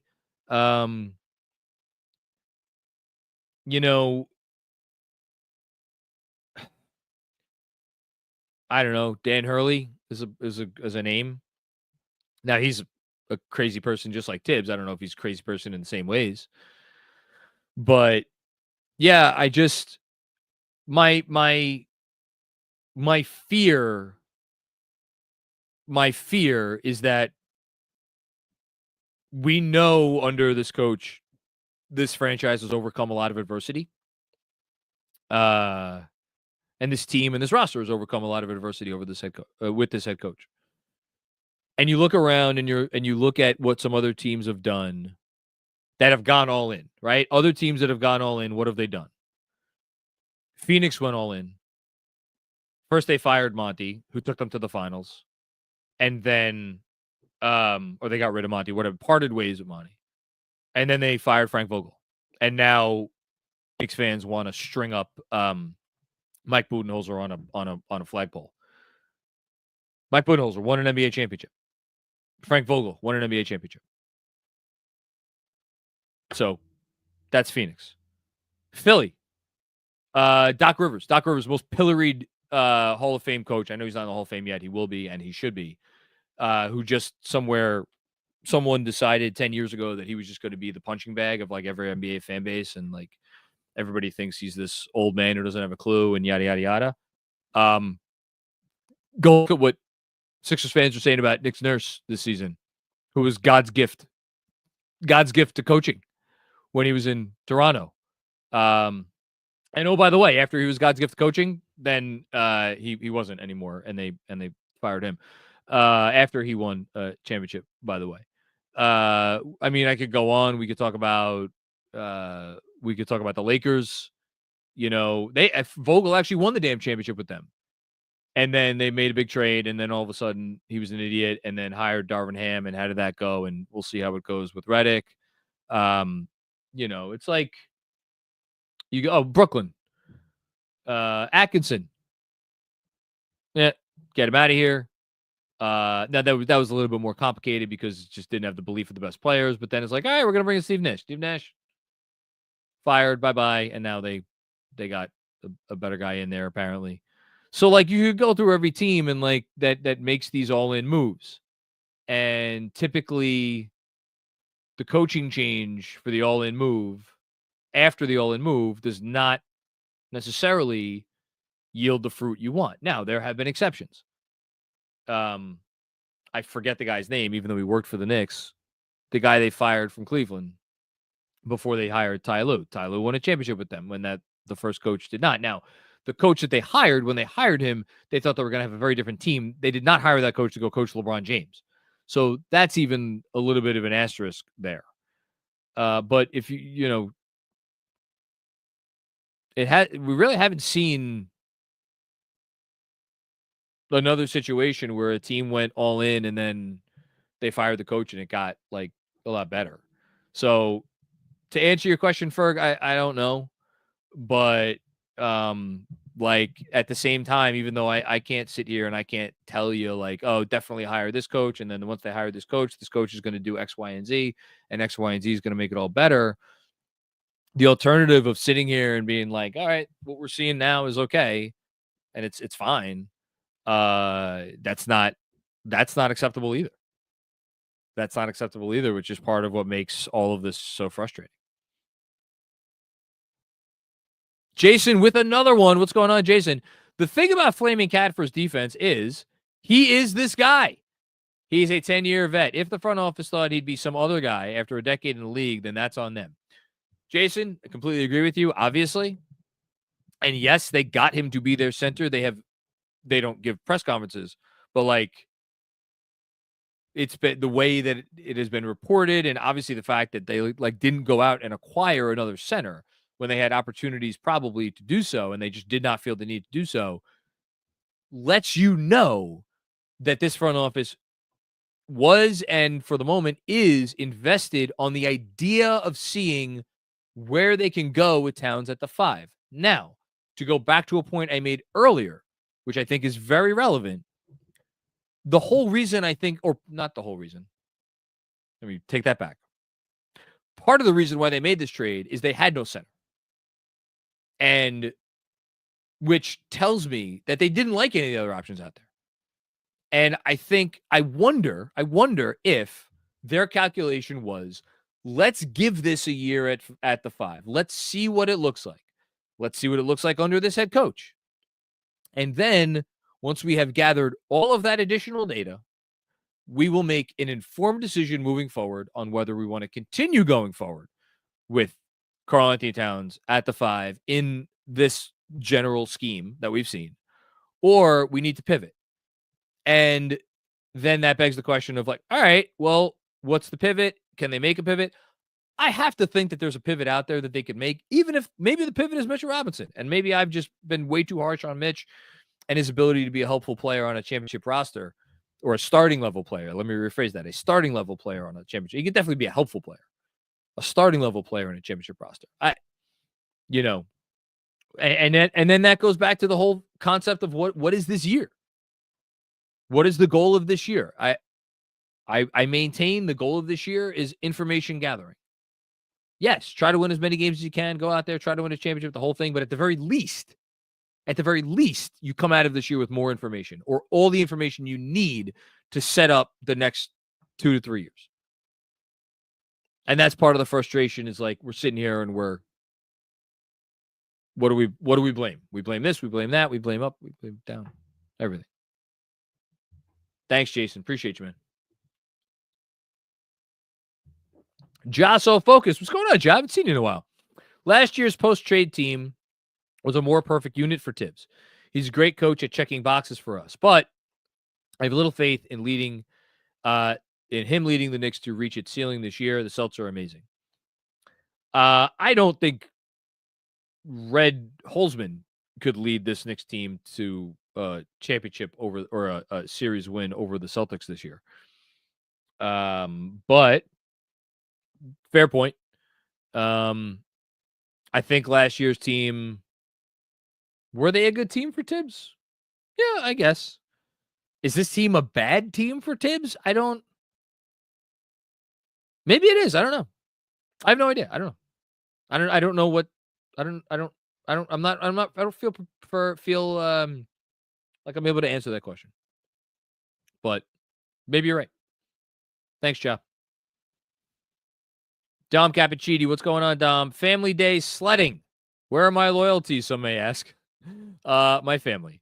I look forward to them bouncing back when they get back to their playing level this week.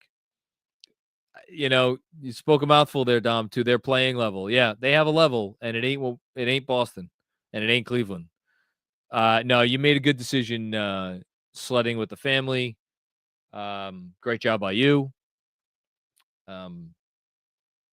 You didn't miss too much. I'll just say that. Thanks, Dom. Appreciate you as always.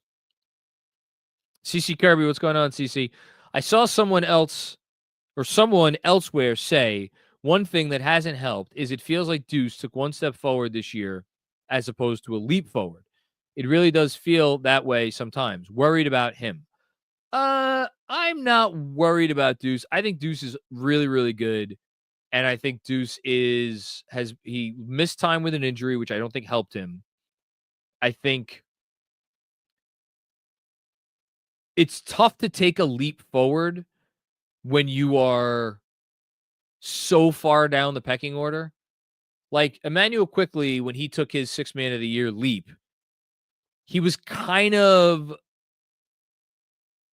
like the 4th option, but he was almost kind of the 3rd option, like a co-3rd option with RJ, even though like on a per minute basis in terms of their scoring per minute, it wasn't like that far apart. But more importantly, when Emmanuel Quickley was on the floor and Jalen Brunson was on the floor, it was Emmanuel Quickley's show. And there were games that Emmanuel Quickley played that year that Jalen Brunson missed, where it was like unequivocally Emmanuel Quickley show. Like Deuce McBride, when he's on the floor, like he's always deferring to at least one and usually multiple people. So, I'm not disagreeing with you, but I of all the things that I'm like worried about, like Deuce McBride isn't one of them. That said, I don't think it was an issue today. There was definitely at least one moment against Cleveland.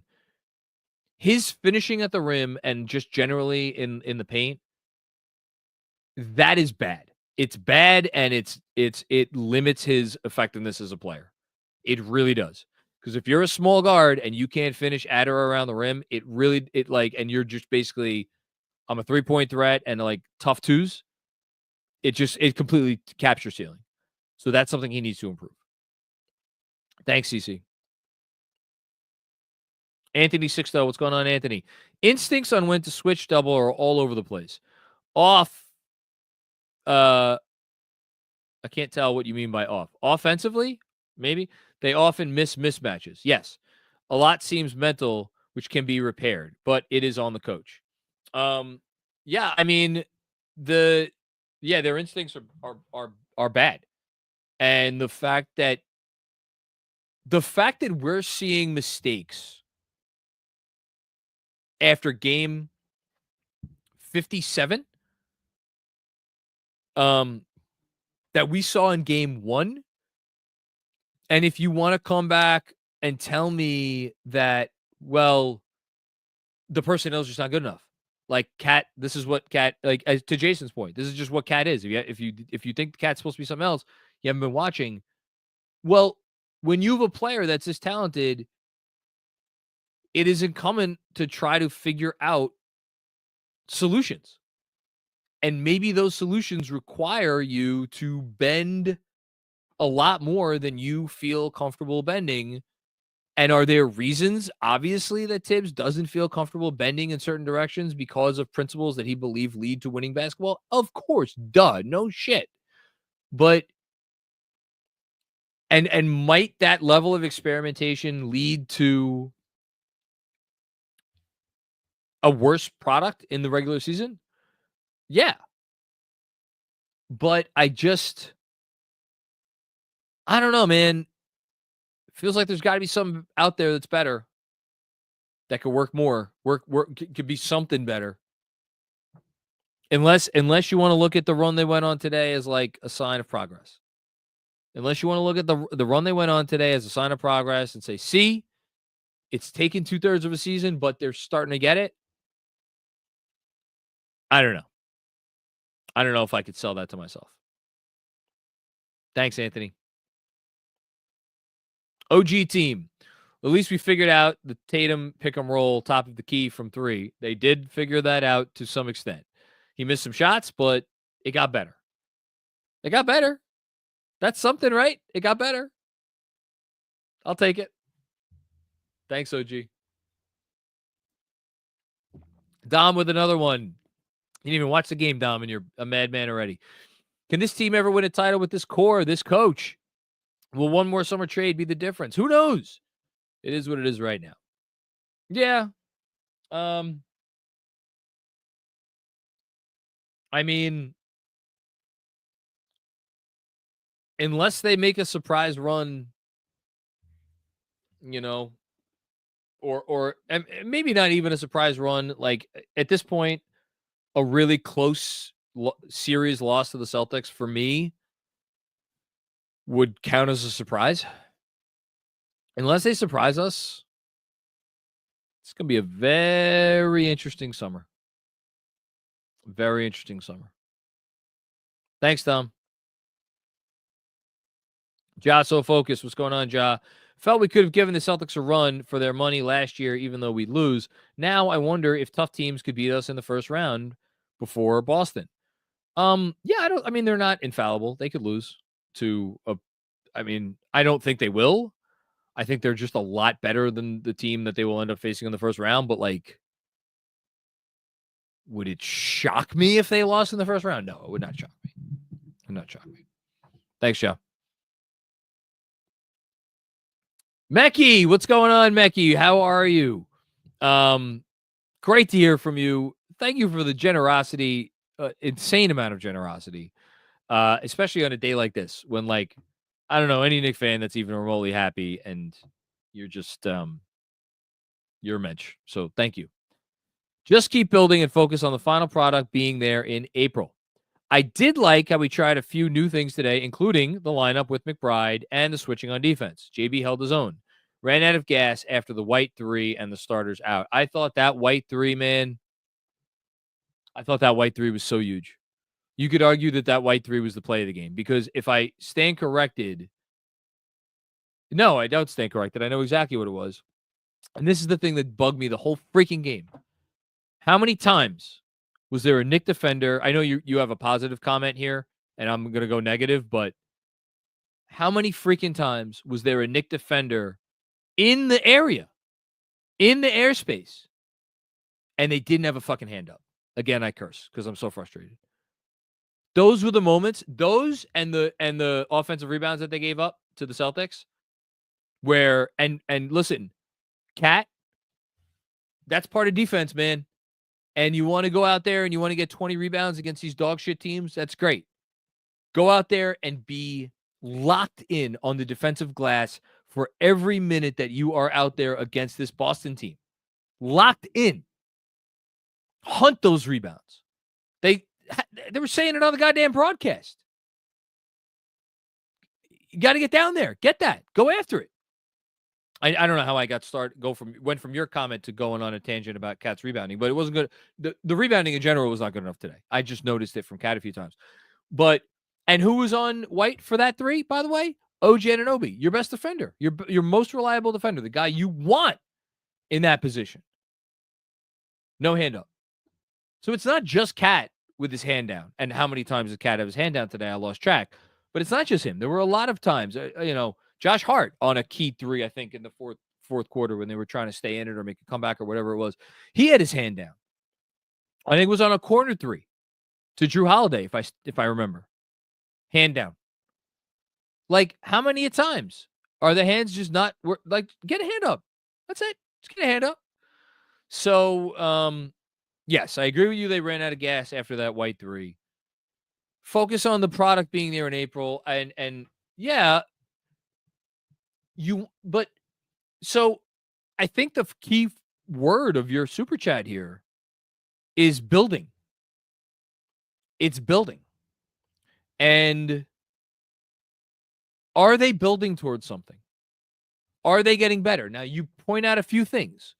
You point out how they switched more, and we like that. Line up with McBride. I'm going to get back to that in a second. Actually, those are the only two things you mentioned. And I would actually go so far as to say, just like generally, they defended,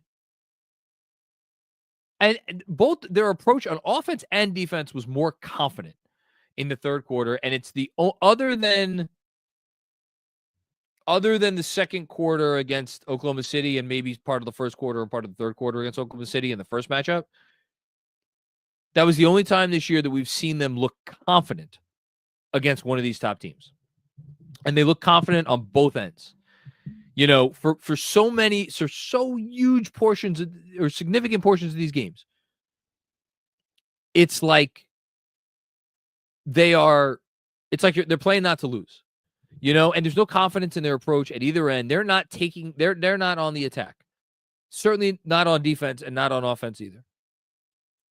That stretch in the third quarter and the early fourth quarter, there was a confident approach. Even as the Celtics, even after that, I think the three-pointer, if I remember the one you're talking about, then there was a back and forth. I even thought their confident approach kind of maintained for a little bit, but then it kind of fell off. The McBride part, I think it was because Mikal Bridges got hurt temporarily and had to go to the bench. It's the only reason we got to look at that. So I don't know what to make of that. I'm hopeful. I'm hopeful. I haven't lost hope, certainly, but it's an uphill battle right now. Really, to envision a version of this in April that another team is going to fear.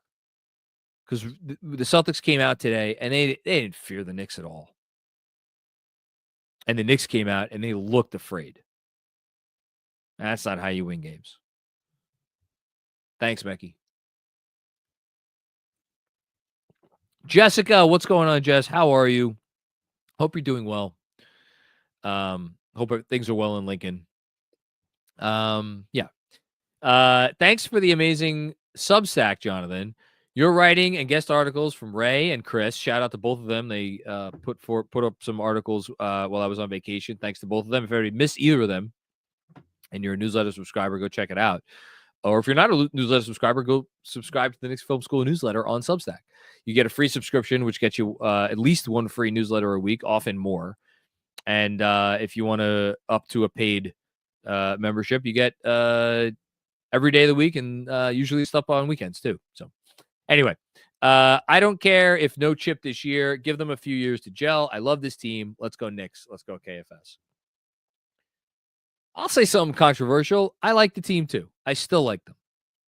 I know nobody likes anything they did today, and I know they were bad. I do like this team. And it's not just because of Jalen Brunson and Josh Hart, who I will always love. I like this team. I still like this coach, which will surprise nobody, but I do still like this coach. I think they got something to him. And I think they're in a dark place right now. And I think it's tough because when you're in a dark place, it looks like you're never going to get out of it. But that's what being in a dark place is going to do to you. So, yeah, we'll see. Thanks, Jess. Dom Cappuccini with another one. At least I trust the front office enough that there won't be a panic Bargs trade this summer. I look forward to your pod with Jeremy soon. Yeah, we're recording later. At this point, I'm going to roll right from this post game into that podcast. I don't know when I'm going to write a newsletter, let alone see my family today. But that's the job, as they say. I don't even know what the panic trade would be. Honestly.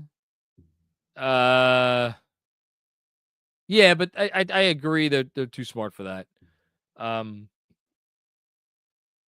think at this point we have to hope that none of the trade we don't go look back on any of the trades that they made as a panic trade.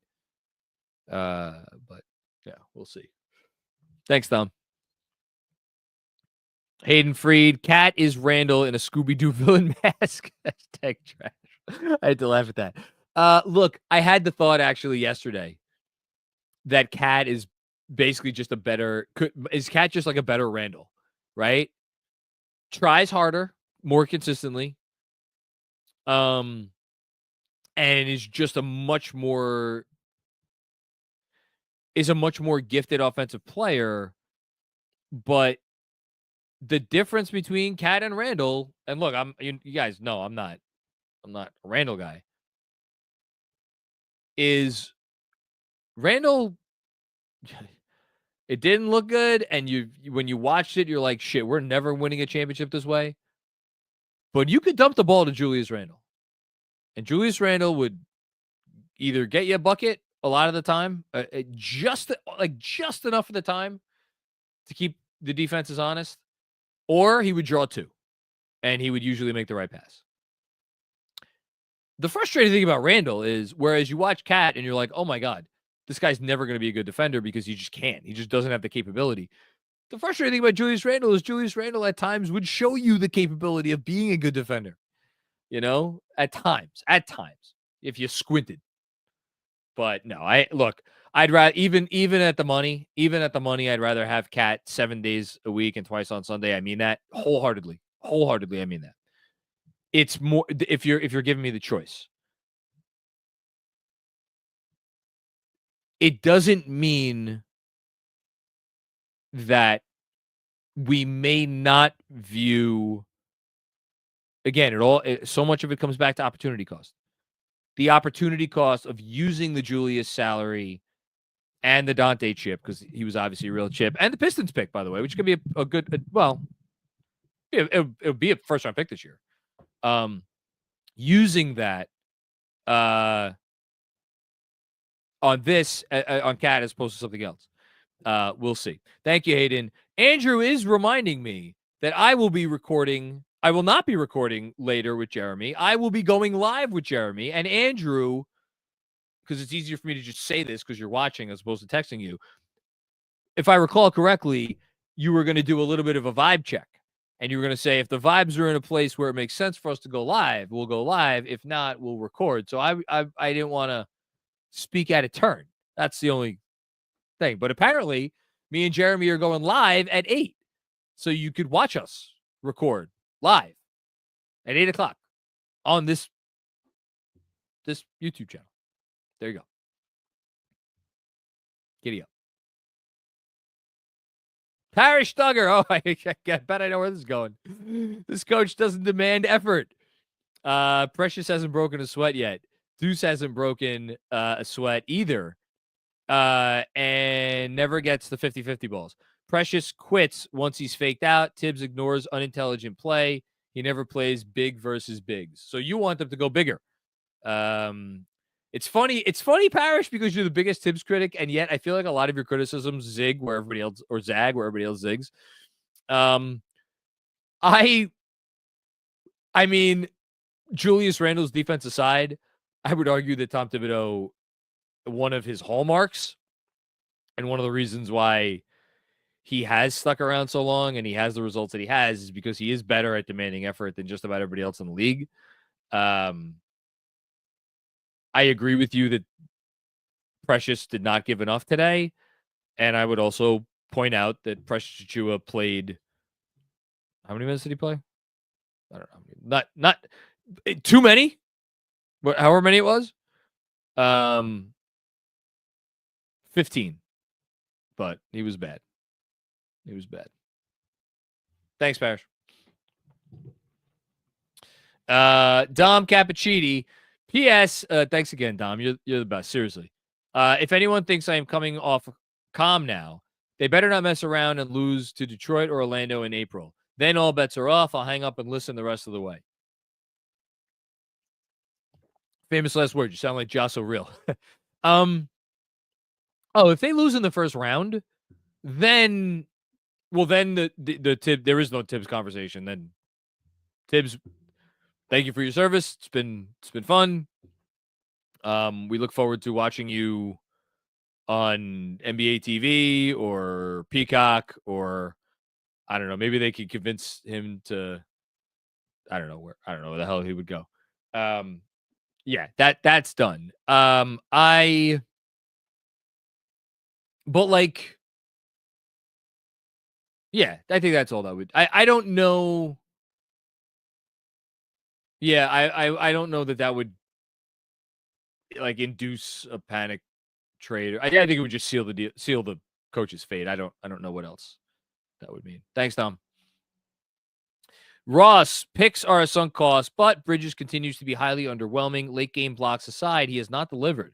Not seeing anything to suggest he will settle into the third banana that we had hoped for.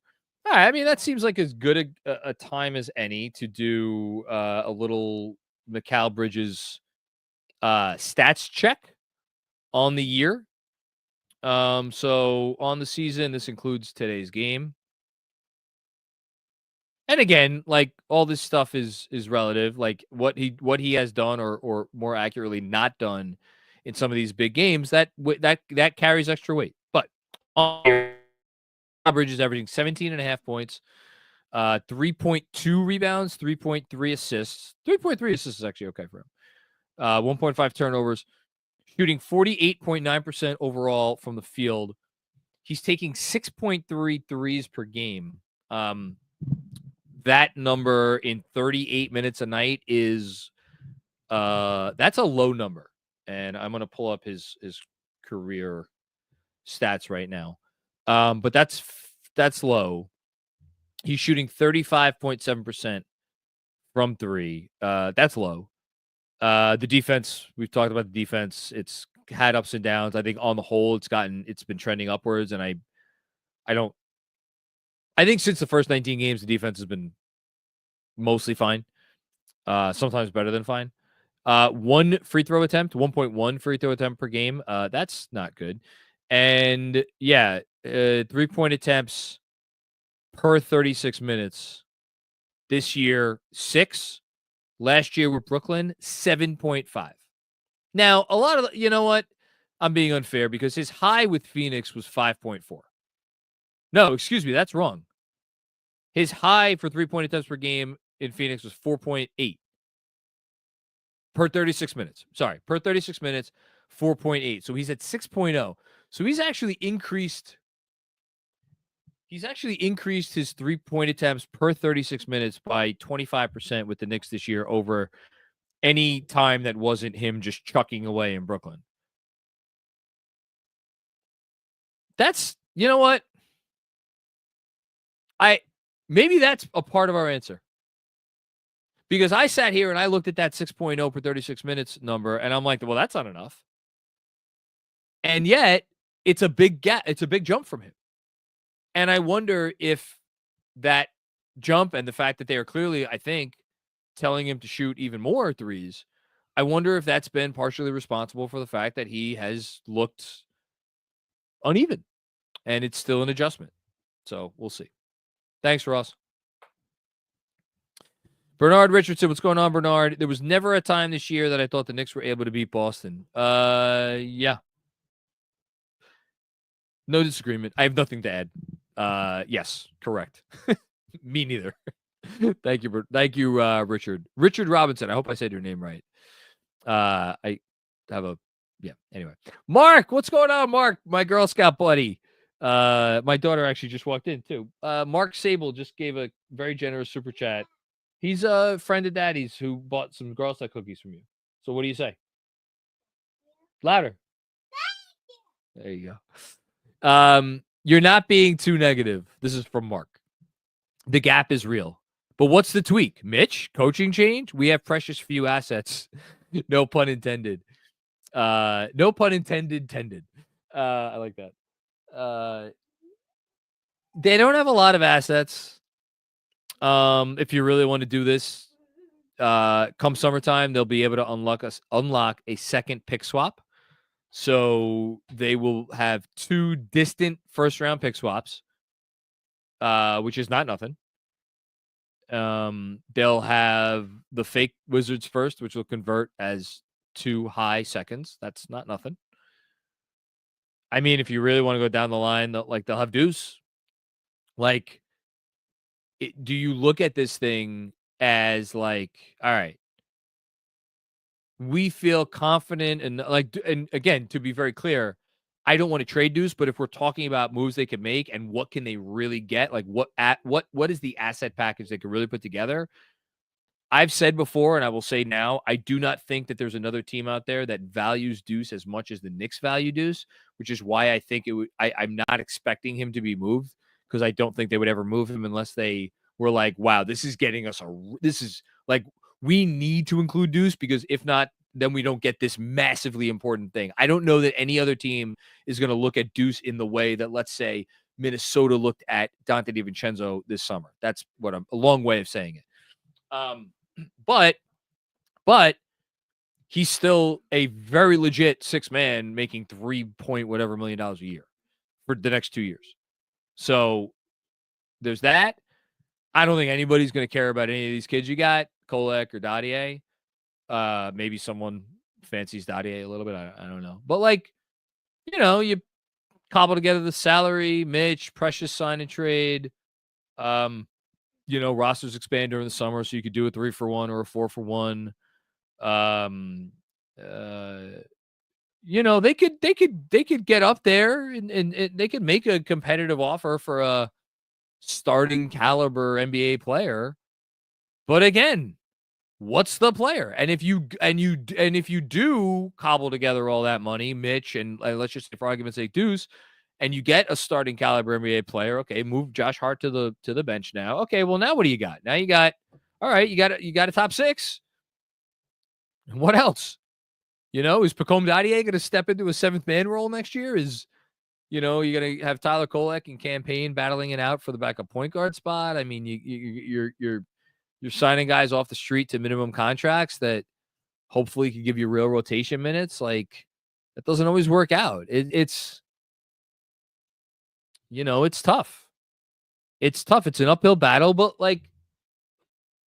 one word that I've been talking for 2 hours and 20 minutes on this post game. One word that I have not uttered once is tanking. And if you really, really, really want to draw the line back to how we got here and how we're yelling and screaming about, my God, we were not good enough. They decided they were never going to tank. And that's the easiest way to get high level, cheap talent in your door, and you grow it slowly and you do the things that teams do. Does that always work out? Absolutely not. Look at Philly. Look at some other teams, but it's also the foolproof method. The Knicks decided, no, we're going to do it a different way. And to their credit, and they deserve immense credit for it, they have gotten on the doorstep. They're on the doorstep. They're right there. And what are we having conversations about? We're having conversations about how to go from a 9 out of 10 to a 10 out of 10. It's a lot worse places you could be. But if you really want to know, like, why we're sitting here and we feel like, oh, shit, we're out of moves now. We're so close. Well, it's the easiest reason to say why. Thanks, Mark. Richard Robinson, what's going on again, Richard? The buck has always started with Dolan. I don't know what that's supposed to mean. Started with Dolan, like this is his fault? I can't go there. Thanks, Richard. Gio, what's going on, Gio? Unrelated to draft capital that we traded in a vacuum, Mikal Bridges' play this season has been disappointing on both ends. I said a version of this before. I'm sure you commented before I said it, so we're clearly on the same page here. I'm unsure if he will ever be the secondary creator we need him to be. Pain. Thinking back to podcast that I listened to back when the low post was still a thing. May it rest in peace. This summer, I remember I literally remember the moment. I was in Palm Springs. I was driving to somewhere, my rental car, and Zach Lowe was talking about the Knicks post Mikal trade. What do they do with Randall? Might they trade Randall? Well, if you trade Randall for, X, Y, and Z, where does the creation come from? And he had this couple of minute thing on Mikal Bridges, like. Can Mikal Bridges, is there he's not the guy that was the first, those first 20 whatever games with the Nets where he was efficient, 25 a game, the whole thing. We know he's not that. But can he be something close to that? And might that be enough of a difference? And it's funny because in the context of that conversation, it was before the Cat trade, but could have very easily happened after the Cat trade, where it's like, okay, Cat, brilliant offensive player, but again, not the guy that you're just going to dump it to 20, 30 times a game and say, okay, here, go create offense. Like it has to be a little bit different with Cat, as we've come to notice. That's how you actualize Cat. So going back to Mikal, he has not done that. Like, yeah, we have little stretches. Like we just had the stretch against the Bulls. The beginning of the fourth quarter, the first 3 possessions, buckets from Mikal Bridges. And then he dished off a nice assist to Landry Shamet in the corner. Massive part of them pulling out that game. That little stretch. But again, what were those buckets from Mikal Bridges? They were tough. One-on-one baskets from the mid-range. That's not an initiator. That's that's like prime Jamal Crawford.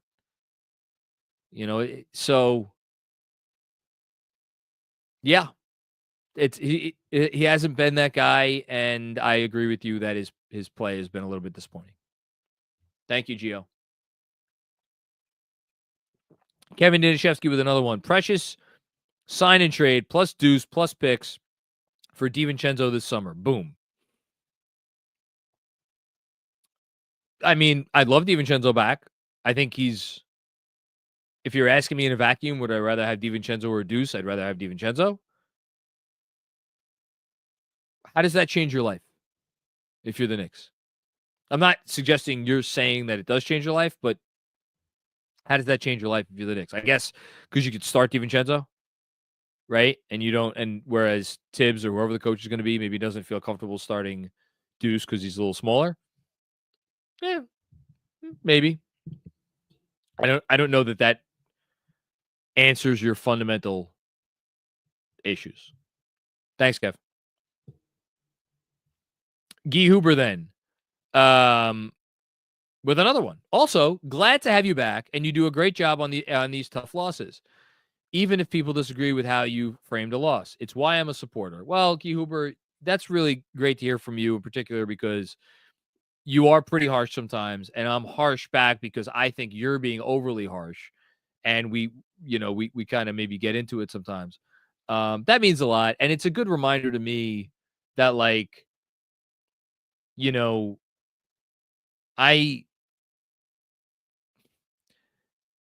everybody has their opinions and everybody feels a certain way about basketball, but if someone disagrees with my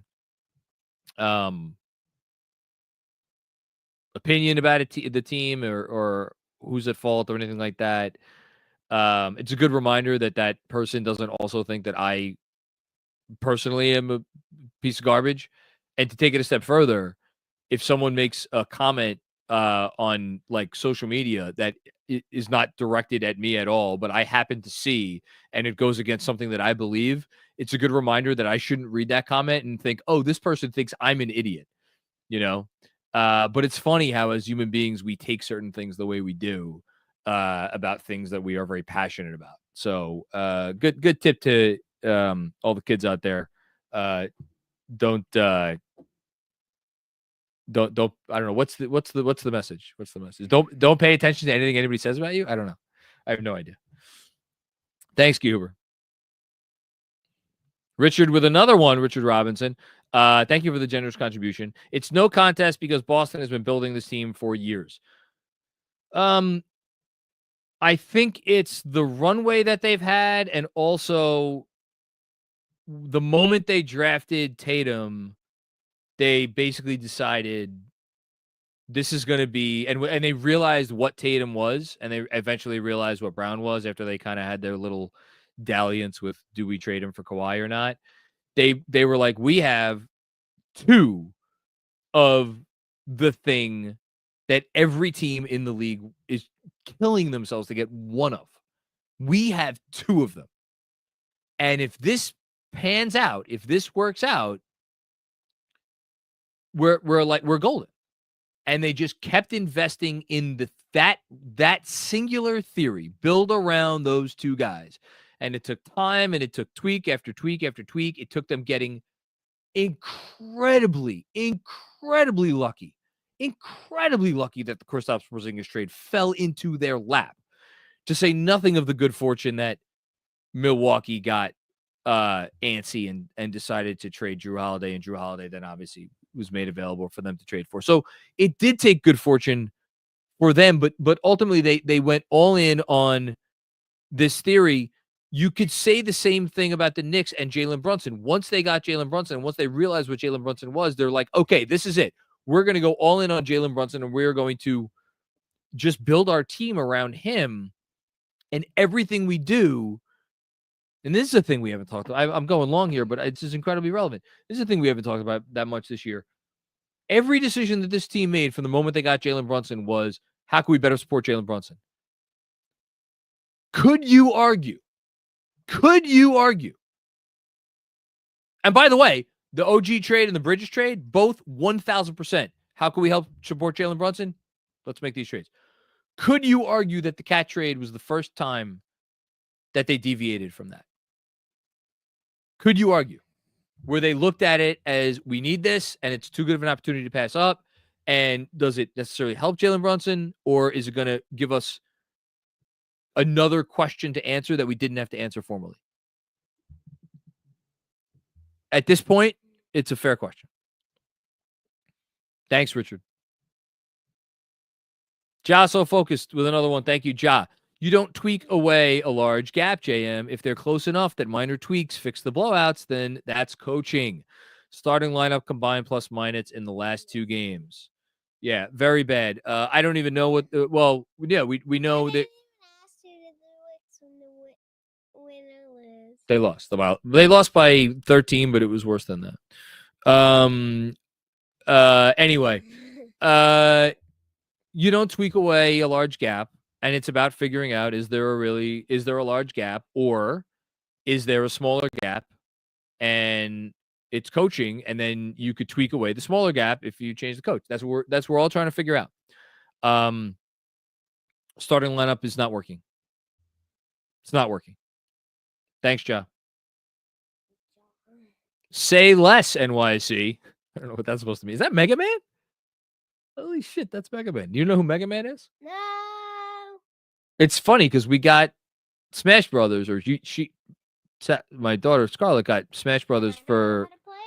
Well, it's not like the Smash Brothers that I grew up playing, and how they managed to make what was such a simple, fun game so freaking complicated is beyond me. But that's neither here nor there. I don't think Mega Man is one of the characters. He was. I think he was a character in Smash Bros. Or maybe I'm misremembering that. Maybe I'm thinking of the red one, the android. I don't know. So I'm very old. Anyway, that's a great little avatar. Cat is one of the slowest players I've ever seen that tries to beat everyone off the dribble. Yeah, but here's the funny thing, say less NYC. It works sometimes. Carl Anthony Towns. It works sometimes. And it doesn't work enough for my liking on the whole. And I thought DJ definitely I was listening to a pod. It all runs together. I was listening to a pod in the airport on the way down to Florida. And DJ was talking about Cat's driving numbers, and they're very good. Maybe it was a post. I don't know. We put out so much content, and DJ's so good. He was talking about Cat's driving numbers, and I was like, man, that's really good. But I agree with you. That it doesn't look great, and sometimes you're like, man, that was a bad decision.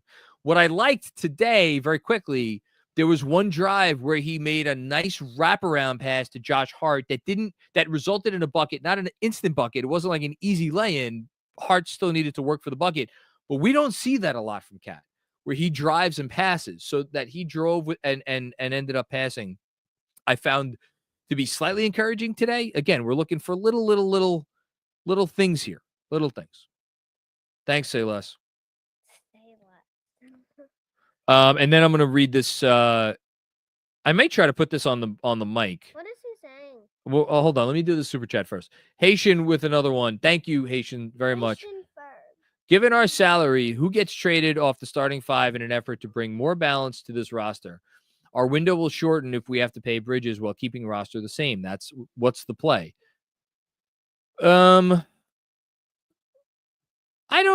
I think you could pay Bridges and still have 3 more years after this one. Unless I'm missing something, and Jeremy will tell me if I am, I think you could still have a good solid 3-year window, because if the goal is to stay out of the second apron next year, then you could be over the second apron for 2 years and then go back under it. So that's 3 more years, and you could pay Bridges there.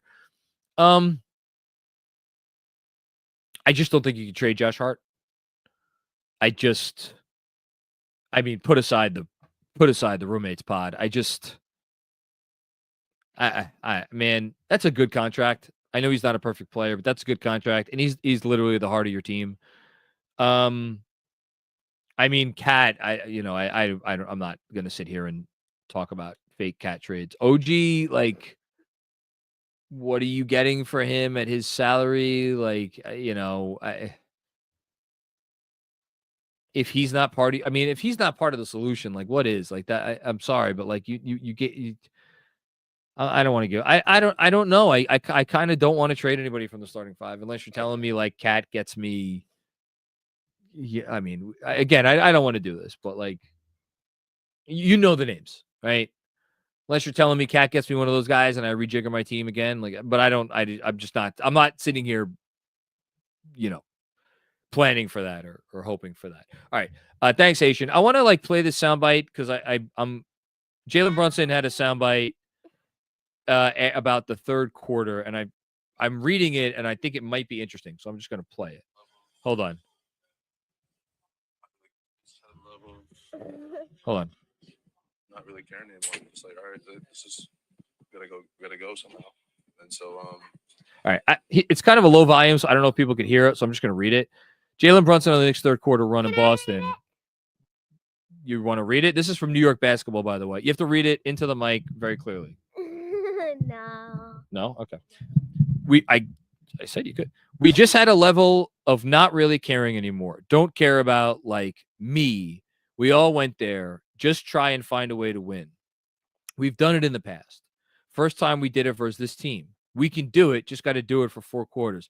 That's fascinating. We What? just had a level of not really caring anymore. Don't care about. He's basically, I think what he's trying to say is they just went out there and played basketball as opposed to thinking. But the don't care about like me. I don't think he's saying that they were going out there and being selfish because they didn't play like a team who was being selfish, but try to find a way to win. I mean, it's definitely confirmation that they are in their heads against this team, which is something I've said a few times now. I think Boston is in their heads, and I think they are in their heads against Boston. Maybe that helped them get out of their heads. What's interesting is Mikal Bridges was off the floor when they started to get out of their own heads. So that was interesting. Okay. Richard Robinson, you're all over the place today. Thank you so much. It's going to take us more time. Remember, Boston had one of the best front offices in NBA history, and we got Dolan. Dolan's not a member of the front office. James Dolan's the owner of the Knicks. He's the owner. He doesn't make decisions. I believe that. There's owner of the team. Yes, every NBA team has well, no, they actually don't call them owners anymore. They call them governors. For reasons that we're not going to get into right now. And they basically hire the people that run the team. Yeah. Okay.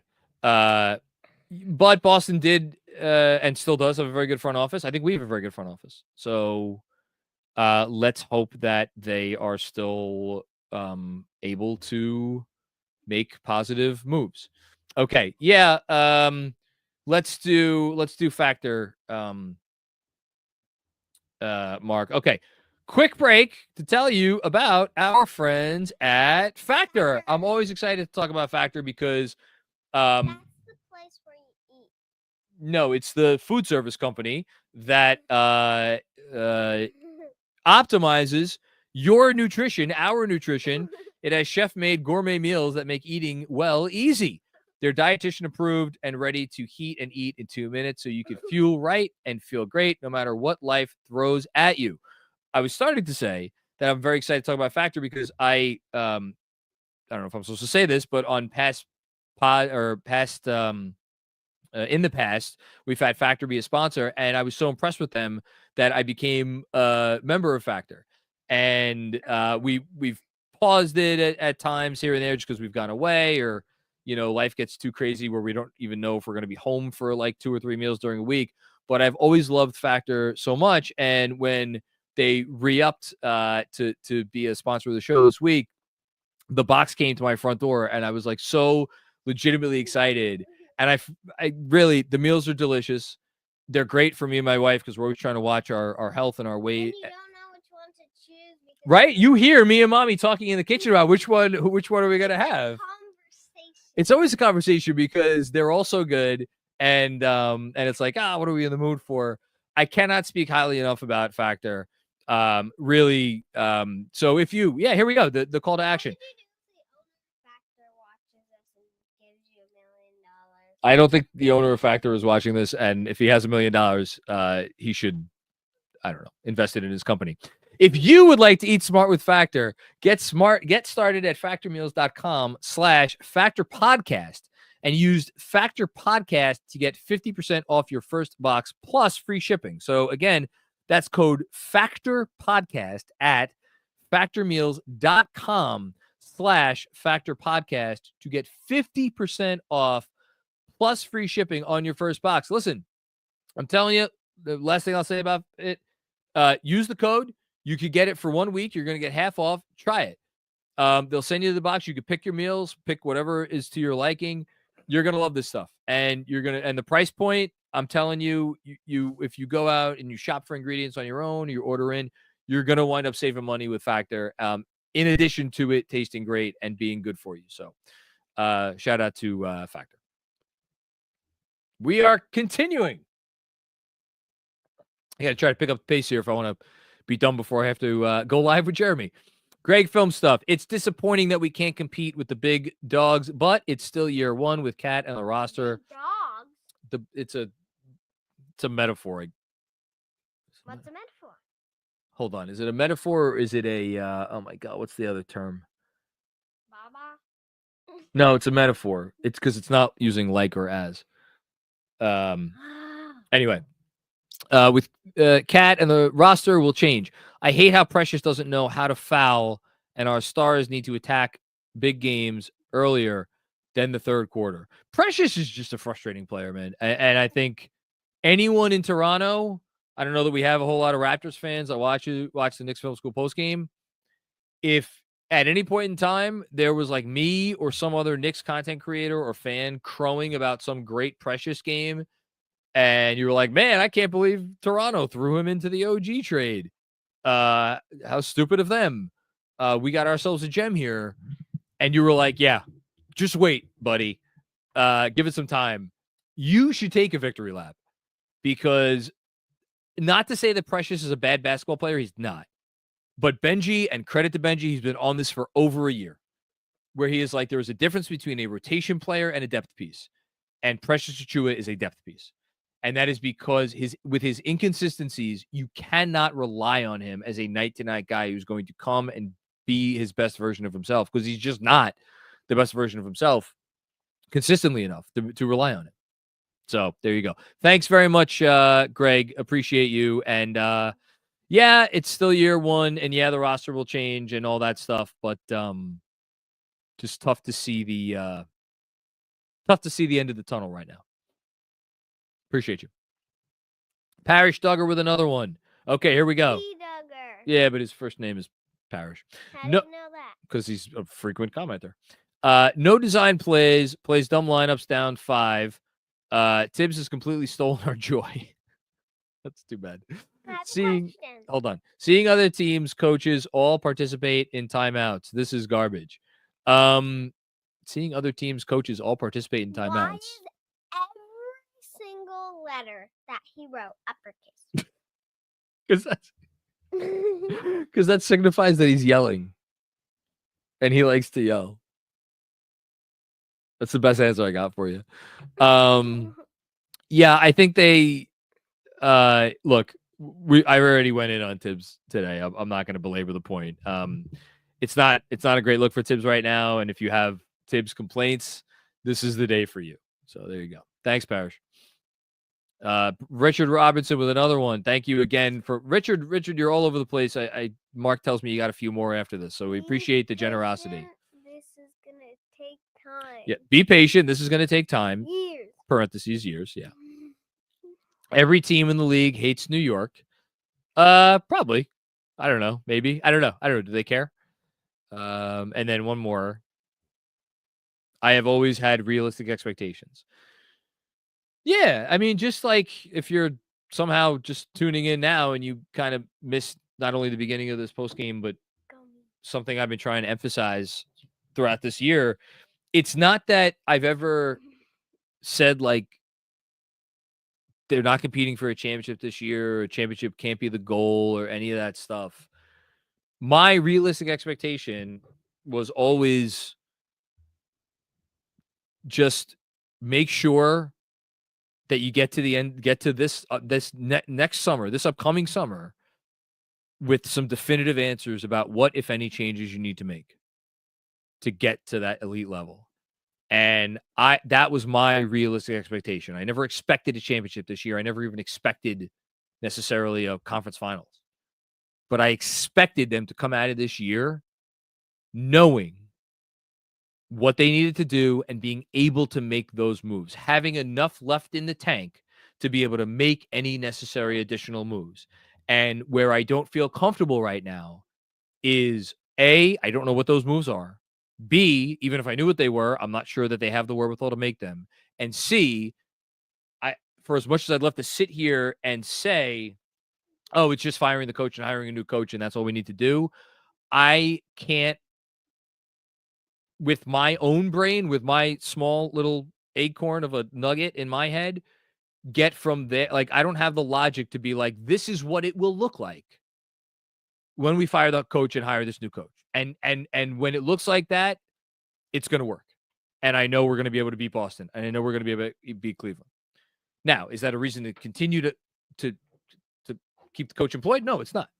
Just because you don't know what the alternative is doesn't necessarily mean you stick with what's not working. Because right now, it ain't working. But that's where if you want to know where my discomfort lies, Richard, even with what I would consider to be reasonable expectations, that's where my discomfort lies. Thank you. Brian Mello, what's going on, Brian? Dolan is about to come out of hibernation. We'll see. I don't know. My guess would be no, but you never know. You never know. Thanks, Brian. Josso focused with another one. Hashtag last one. Loved how hard Brunson worked, and even though you still can't have him and Cat defend the pick and roll, it gives me confidence that they could figure out something. Yeah, I mean, I think one of the questions that, and I think Benji raised this on a recent something or other, maybe part of the solution is like in certain series, like Karl-Anthony Towns is a 25-minute player. The thing is, right now, he can't be a 25-minute player because you don't have an adequate center on the roster to play when he's not on the floor, which is why, again, I will go back to maybe that's the move this summer, is to get someone on the roster that you could play for. I mean, shit, maybe you get a center who plays even more minutes than Cat in a series like this. Consider if it's someone that you want to play with Cat at times. I don't know. Thanks, John. David Crockett with another one. Feels like Josh Hart gets off easy when we unload on the team. That's very fair, David. That's very fair, and it's a bad job by me. Not wait, we're almost 3 hours in, and I haven't critiqued Hart. I love him too, but bad transition D often starts with him chasing offensive rebounds like Westbrook. Great when he gets them, but there's a cost. Yeah, I also thought his offense was poor today. He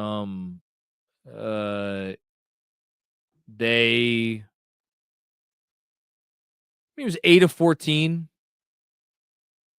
I mean, but you can't talk about Josh Hart's offense without talking about the fact that he has completely and totally abandoned the three ball.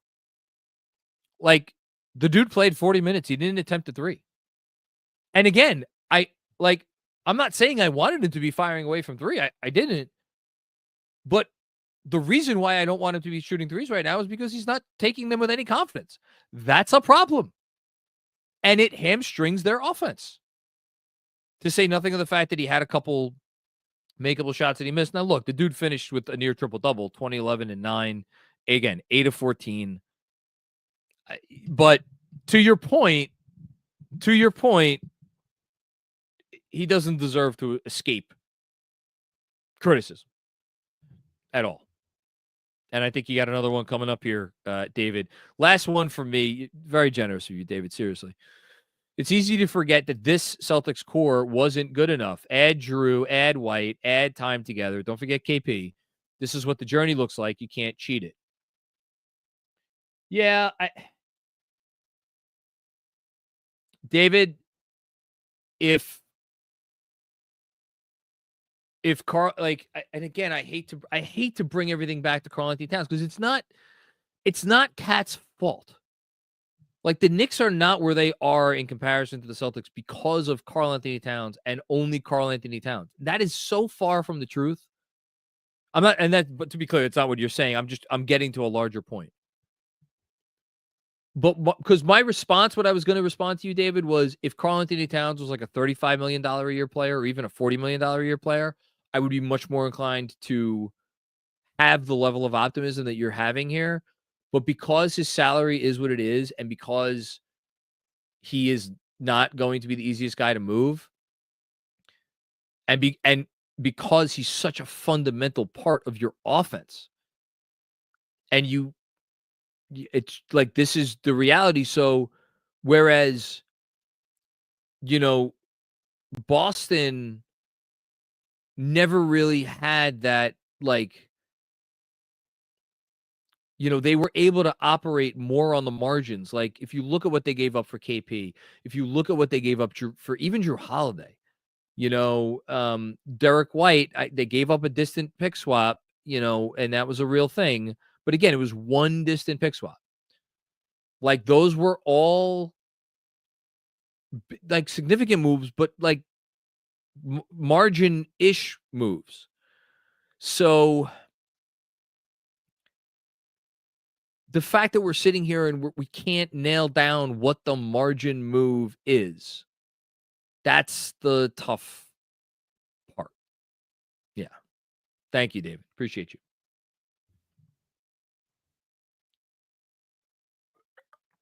Richard Robinson, man, you're maybe the MVP of this postgame. Steve Cohen came out last week and took hella questions. Why does Dolan never talk to the press? That would be a question for James Dolan. And the next time that he talks to an open press corps, I am quite certain that that is one of the questions that they will ask him. Thank you, Richard.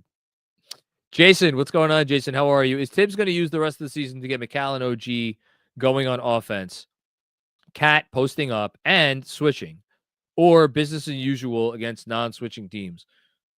It's a great question, Jason. And as usual, Jason cuts through all the fat and he gets at some of the stuff that really matters. And, end of the day, Cat, 24 points on 20 field goals. Not great. Brunson, 22 on 19. Not great, but like those guys, that's maybe what they're going to that's what you're going to get from them against Boston. Bridges, 14 points on 13 shots. And some of those were felt just very inconsequential, maybe towards the end. OG, 10 points, 7 shots, 35 minutes. I know Hart did his thing because that's where teams are going to funnel the offense. They're like Josh Hart.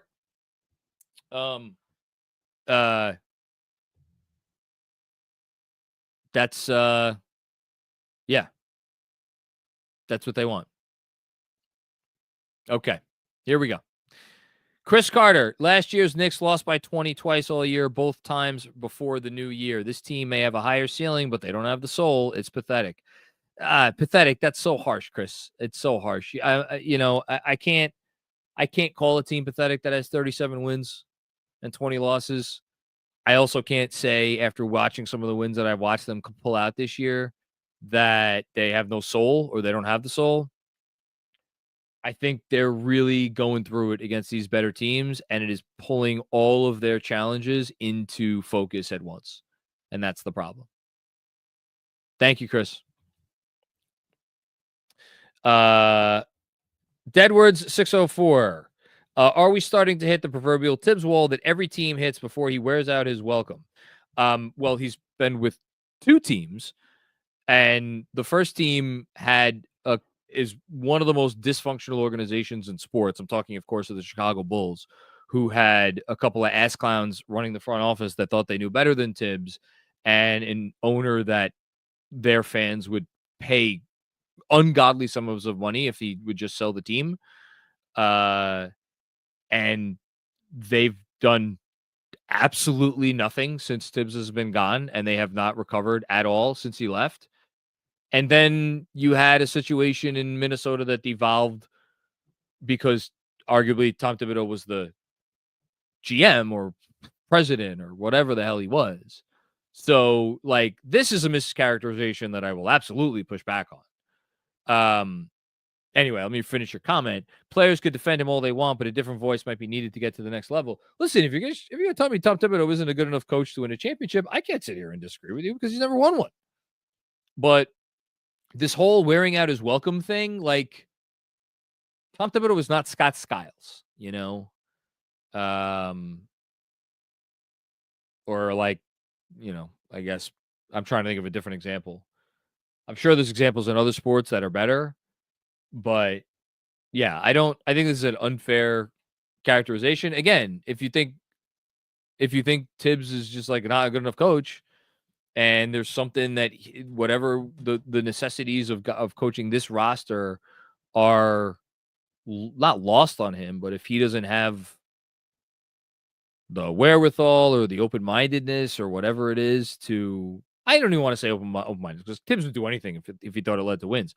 But I don't know. Maybe he's just not good enough. Don't know. William Abu El Kumsan? I don't know. I messed that up. Hi, John. William from Germany here. How you doing, William? It was great to meet you at the Lakers watch party. It was great to meet you at the Lakers watch party, William. My take, we need to go all in on offense. No more 2 non-shooter lineups. Size, Precious, didn't make our defense better. I would argue it made their defense worse. That's been the really frustrating part. Cleveland especially. The other night against Cleveland, Precious was abominable. Abominable on defense. Yeah, I'm all for going all in on offense, but like, yeah, I agree with you. They shouldn't be playing 2 non-shooter lineups. That's on the coach.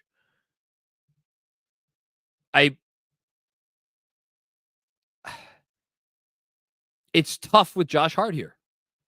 It really is. It's tough with Josh Hart unless you're just only going to play Josh Hart with Cat and like that. But that's a reasonable critique. Like, no Josh Hart minutes should be seen at all unless Karl Anthony Towns is on the floor and there isn't another non-shooter.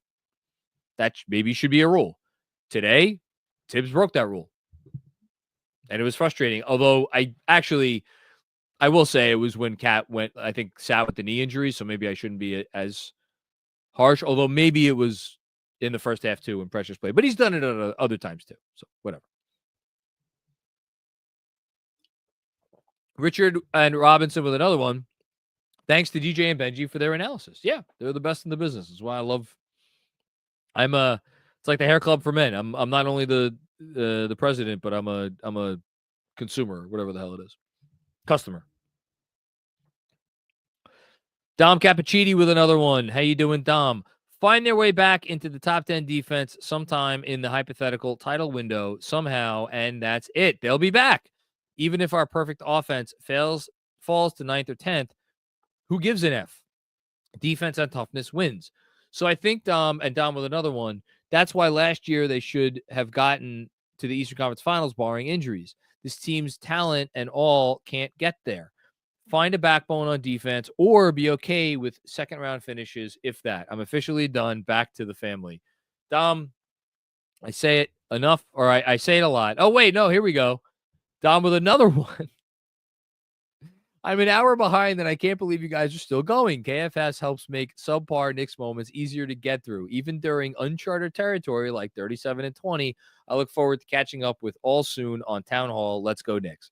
Dom, you are the if we were the Philadelphia Eagles, you'd be the Bradley Cooper.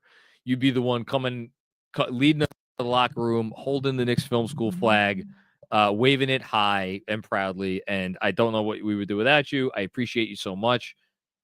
I promise you when I say this, your generosity is never lost on me personally and never lost on anyone here.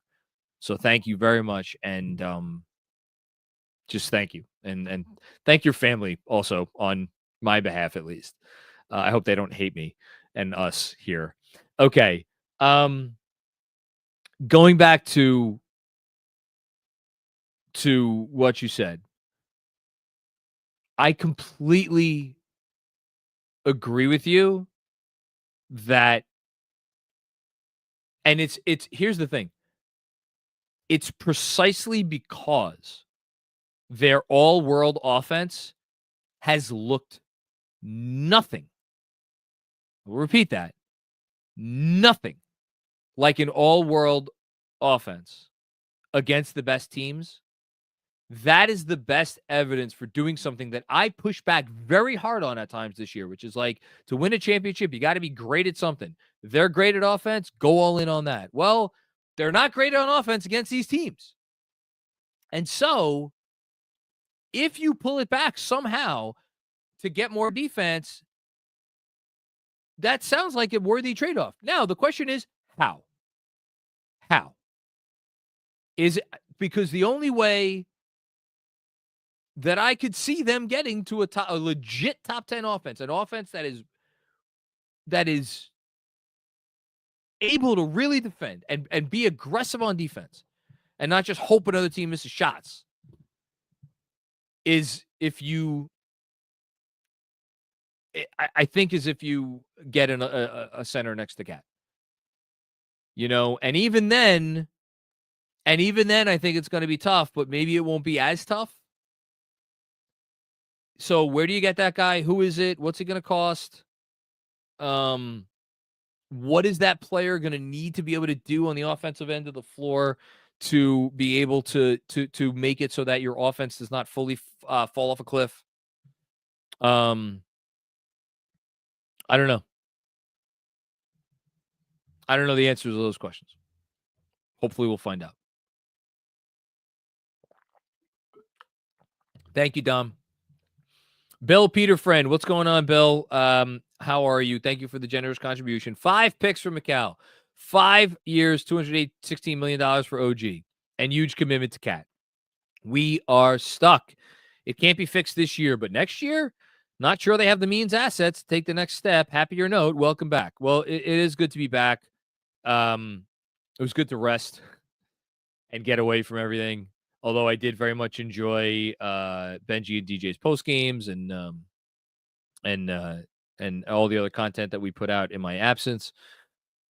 Yeah, I'm not sure they have the means or assets to take the next step either. I don't. That's the theme of that's the whole thing.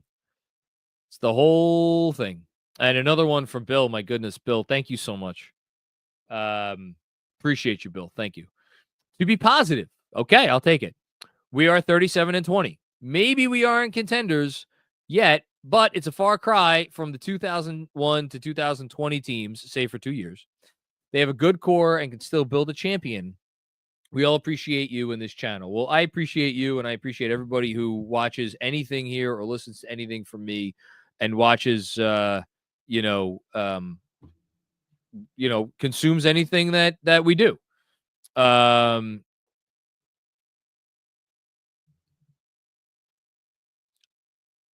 I agree. It's funny. You talk about it's a far cry and they have a good core and they could still build a champion and shout out to New York basketball because they always tweet out everything great. On the Celtics postgame show, Eddie House is talking about the Knicks don't stand a chance, talking about how, Mitchell Robinson's coming back and it's not going to make a difference. If I was a Celtic fan, or honestly, if I was a impartial NBA observer and I was talking about the Knicks' chances this year, I think I would agree that they don't have a chance this year. Maybe not don't have any chance. Don't have a chance worth talking about. To your point, Bill, I think the best thing that I need to keep telling myself is the NBA has a funny way of stuff comes out of nowhere. And it's stuff that, I mean, Jesus, look at even like the Cat trade, like DiVincenzo. Did anybody ever think that DiVincenzo was going to play for another team anytime soon? And then he's included in the trade. I'm not saying that to say that like someone on the roster now might get traded or whatever, but rarely do rosters remain stagnant over a 3-4 year period. And I would be surprised. If this front office, when they sat around making their final deliberations over whether or not to do the Karl-Anthony Towns trade, were like, well, let's give it a shot. And if it doesn't work out, we're fucked. And this has all been a waste of time. I have to think that they went into this with open eyes. Now, the Bridges trade, the Bridges trade is a little bit more interesting because that's one you obviously, like that's the opportunity cost part. You've shot shot your shot.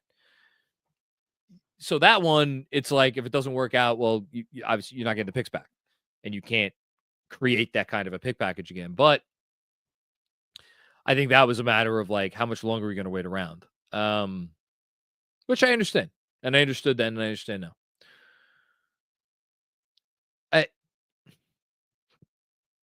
I got to think this is not the final version of this team that we're going to see. And I've been pretty consistent about that, for a while. Because they need another transaction cycle, if not multiple other transaction cycles. Okay. Thanks, Bill. Appreciate you. AJ the GOAT. I say we go get Rajon Rondo as a coach. He's great. He's a great basketball mind. I don't know. Maybe he'll be on the interview list if they move on from Thomas. We'll see. Thank you, AJ. Appreciate you. Parrish Duggar. Yes, we hire you and tell you Daddy Brunson stays. Easy. Okay. Is every coach going to want that? And how's Rick going to feel about that? That the only reason Rick, who is, I think it's fair to say, he's a prideful guy, how's he going to feel about being a holdover because his son's on the roster? I don't know about that. Thanks, Parrish. Jason. Most are planning their hopes on Mitch. I'm pinning my hopes on TJ Warren. I don't know who's crazier. I don't know. That's funny. They need another shot creator in these matchups. I mean, TJ might help a little bit this year. I don't think that's crazy. Although I have a funny feeling that it's going to wind up being Duarte and not TJ. I hope I'm wrong about that. I don't know that we've seen anything from Chris Duarte that says to us that he is a helpful NBA rotation player for a good team. We have seen that from TJ Warren once upon a time, albeit like 5 years ago before some injuries. Is that guy still in there? I don't know. My vote would go to TJ Warren, but we'll see. Is he going to make a difference against like the Celtics? I don't know about that. Thanks, Jason. Kevin Danishevsky with another one. To be honest, LA ahead of the Knicks too right now with championship equity, in my opinion. You're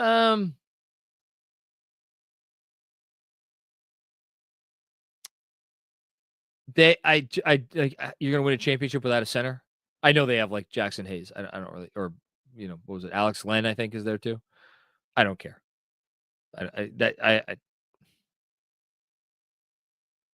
I might put.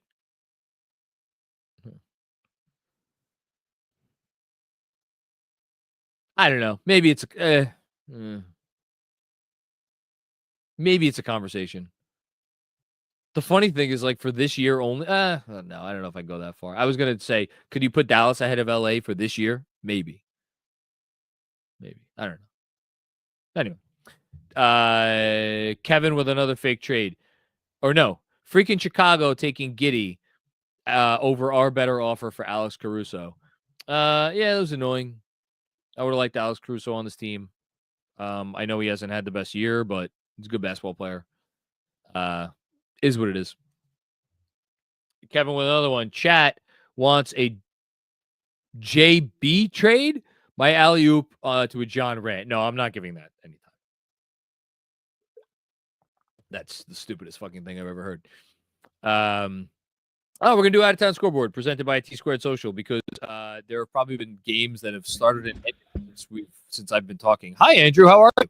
Hi, John. So, quick shout out to T-Squared. Thank you so much for everything you do for us. This is the Out-of-Town Scoreboard. Next Knicks Film School watch party is 3:15 against the Golden State Warriors. The Golden State Warriors won tonight, 126-102 over the Dallas Mavericks. Congratulations to Andre Iguodala for getting your number retired. There are a bunch of other games happening, but we don't care. Thank you, T-Squared. This was the Out-of-Town Scoreboard presented by T-Squared. Your quick programming update for tonight, because this live stream went significantly longer than we intended. We're scrapping the official first ever live edition of the Knicks Film School podcast with Jeremy. We're going to try and do it tomorrow night. Dolores, I apologize. I tried to make it so you had nothing to do on your birthday, but we're going to try and do something anyway.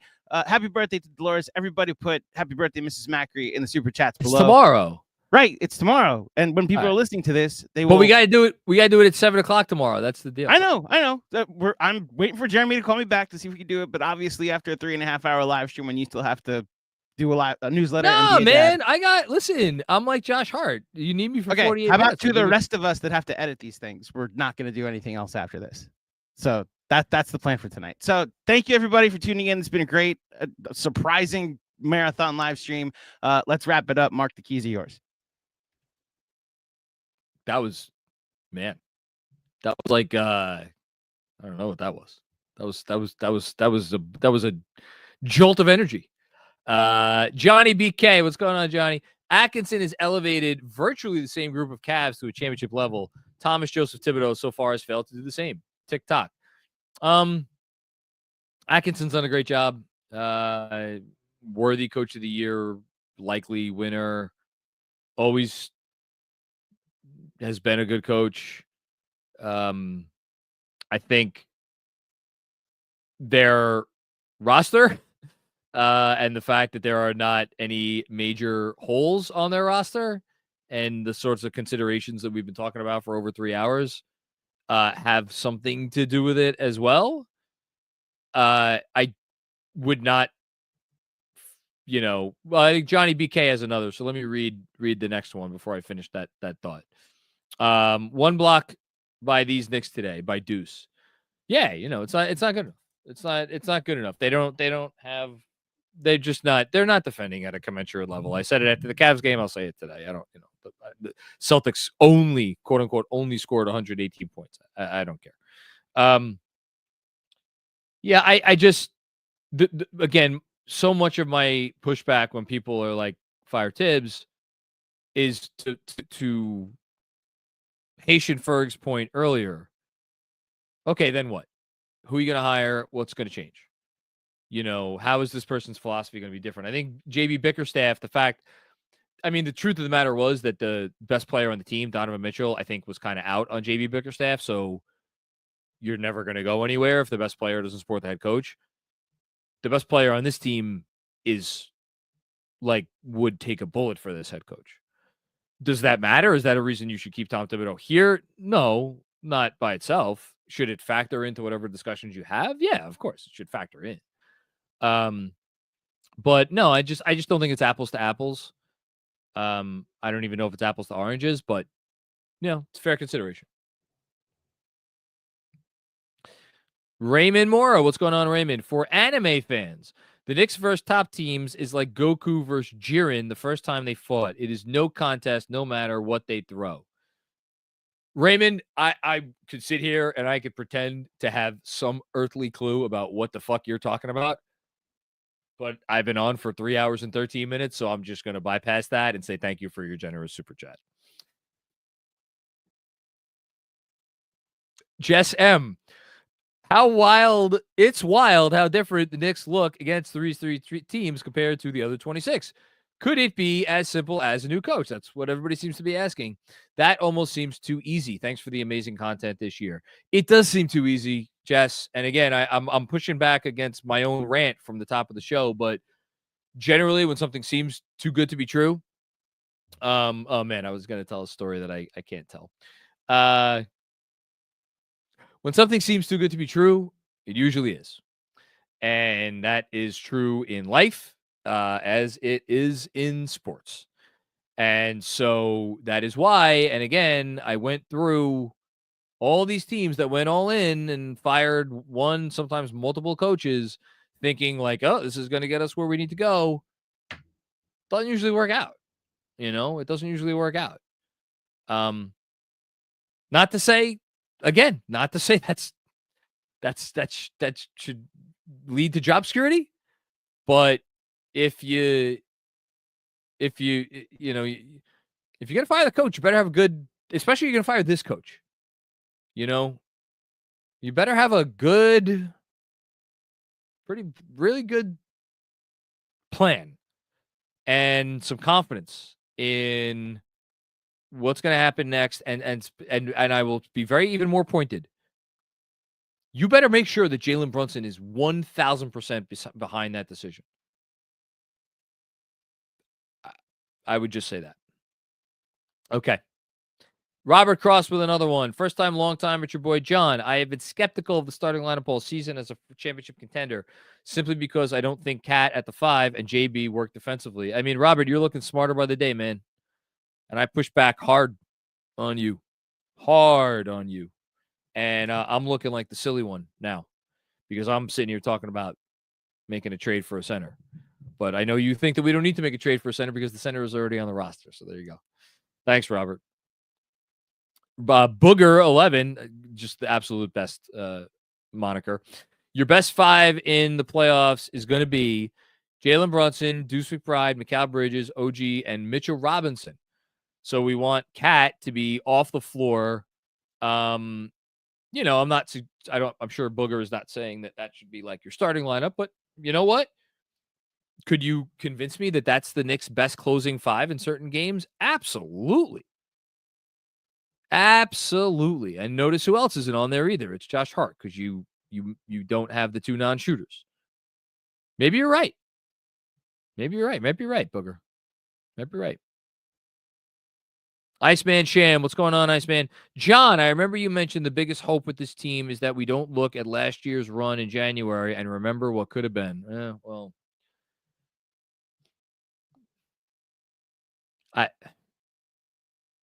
I don't think I'll ever get there. If this thing does not work out, if this thing doesn't work out, I will. I mean, the real thing that I'll regret is that Hartenstein is that the fucking CBA is archaic, and there was a rule in place that stayed in place that was put in place 40 years ago. And I wrote an article about it over the summer as to why that rule was put in place and why the whole concept with bird rights and early bird rights and non-bird rights and all that shit, why that came to be. And to say that it had that the reasons for that rule had absolutely no relevance when it came to the Isaiah Hartenstein contract situation does not even do it justice. So I think that's him. And again, I don't blame him one iota for taking the money. I would have done the same thing. But if this thing doesn't work out, I think the thing that I will probably always wind up wondering about, probably is, man, I wish they could have kept Hartenstein somehow. But yeah. Thanks, Iceman Sham. Roshan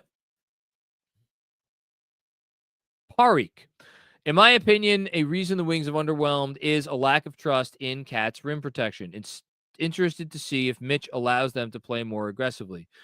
I think that the Wings, I don't think that OG has underwhelmed on defense. I would strongly encourage you to read the article that Fred Katz wrote about OG Anunoby about a month or so ago. And it talked about how, depending on the different styles of defense that the Knicks play, it allows him to be more aggressive versus less aggressive. That speaks to your point exactly, which is that if there's more trust, then he could be more aggressive and the whole thing. I guess what I'm not disagreeing with you, but I think when people talk about the Wings being underwhelming, I think the focus is more on the offense, and I think there's more of an understanding that the defensive underwhelming has been more tied to Cat. I think we're all on the same page about that. It's the offensive stuff, and how does that, does that change? Can that get better? I that's more frustrating because the answers are less apparent, I think. Thanks, Rashawn. Brian Less, what's going on, Brian? I am as frustrated as anyone, but also, as I told a fellow Knicks fan I just met in Texas where we live, we used to pray for problems like these. Yep.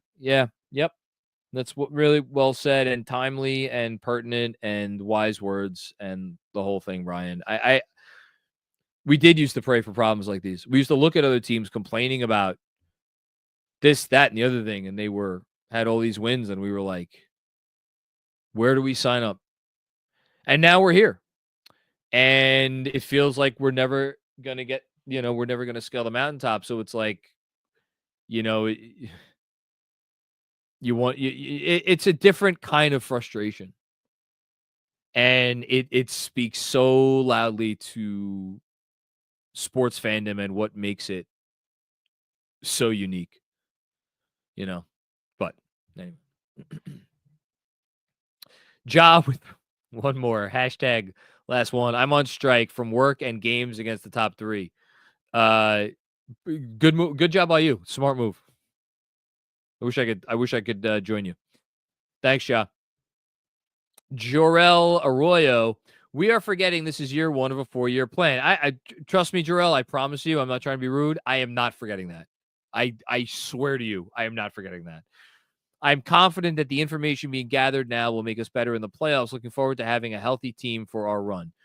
I hope. Listen, I said it in the monologue, or at some point early on in the show. I'm like, look, there's a world where everything we're seeing right now is all just like figuring out, like checking off, like crossing out. Okay, this doesn't work. This doesn't work. This doesn't work.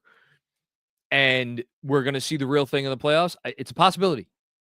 And if it is, boy, oh boy, will I be happy. And you'll be happy and we'll all be happy. I don't know that you're talking about evidence, right? Information gathering. I don't know that the information that we have gathered. I know you're talking about the information that the team has gathered. I don't know if the information that we have gathered is enough to justify that is what is a likely outcome or even a reasonable outcome to forecast. I hope I'm wrong. Thank you. Ryan Nelson, what's going on, Ryan? We couldn't have gotten Trey Murphy for 2 firsts. I have no idea if the Pelicans were even listening on Trey Murphy. If I was them, I would probably treat him as the most important member of my team, as the most important member of my core. Maybe they are treating him that way. I have no idea. Yeah, I can't sit here and give you the answer. If the Pelicans were willing to trade Trey Murphy for because he doesn't make any money, for very little salary and a bunch of future firsts, then again, I've said this about them before and I'll say it again, fold your franchise. What are you doing? So yeah. Thanks, Ryan. Drew P. Shams, Mitch aiming to be back this week. I saw that. Great. Hooray. Whoop-de-doo. Wake me when he's in uniform and looks like some version of the guy that has been an effective player for this team in the past. We got a couple from Freeway Hustler. Man, thank you very much, Freeway Hustler, for the extraordinarily generous contribution. Appreciate it, especially, I'm sure people have been waiting a while for their super chats to be read. I appreciate everybody's patience. The give Tibbs another year talk is BS. That should have been this year with the roster he was successful with. The Knicks could have made it to the Eastern Conference Finals if no injuries. These huge trades were not made for a let's see what happens season. We got another one here. The players have to execute the game plan, but if the game plan is flawed versus elite teams, then what's the fix? The game plan is not working against these elite teams, and it's been a lot of trial and mostly error. And again, unless you're someone who believes that they really found something, look, don't take my word for it. If you want to believe Jalen Brunson, where Jalen Brunson was in the third quarter, we just stopped giving a shit about whatever we were giving a shit about, and we started playing basketball. If you want to believe that it's not the game plan, that it just took a lot of time for the players to gain, whether it's confidence, gain reps against these teams to effectuate the game plan and execute the game plan to a reasonable degree, then have hope. In terms of this has to be the evaluation year. Again, I'm fine with saying we gave Tom Thibodeau 82 games plus the playoffs to show us that he is the right coach for this version of this team. And if he doesn't show you enough after 82 games plus the playoffs to your liking, then you move on. I'm fine with that. So I think I'm agreeing with you. I guess where I'll push back is being it can't be next year is the year, this year has to be the year. Where I disagree with you is that because of the moves, they really box themselves into a thin roster that is an imperfect roster. And they, putting the coach aside, they need another transaction cycle. I don't think there's anybody doubting that. Thanks, Freeway. John Sands, what's going on, John? Thank you for the very generous contribution. And again, thanks to everybody for sticking around here. The thing with Julius, there was a time last year before the injury, a long stretch when he stopped always complaining to the refs. He seemed happy, confident, serene, dare I say, home. I want that for Cat. Appreciate you, JM. Well, I appreciate you, John. Thank you so much. Again, I'll shout out Fred Katz. He snuck it in an article. But it was, I remember when he told me about that Julius said this, that once the OG trade was made, he's like, oh my God, this is what basketball could be like. And it all clicked into place for him. And I do think it looked a lot better. Now, does that mean the questions about his game went away? No, I don't think so. And to be clear, you're not saying like, oh, they should have kept Julius. You're saying you hope the same thing happens for Cat. You know,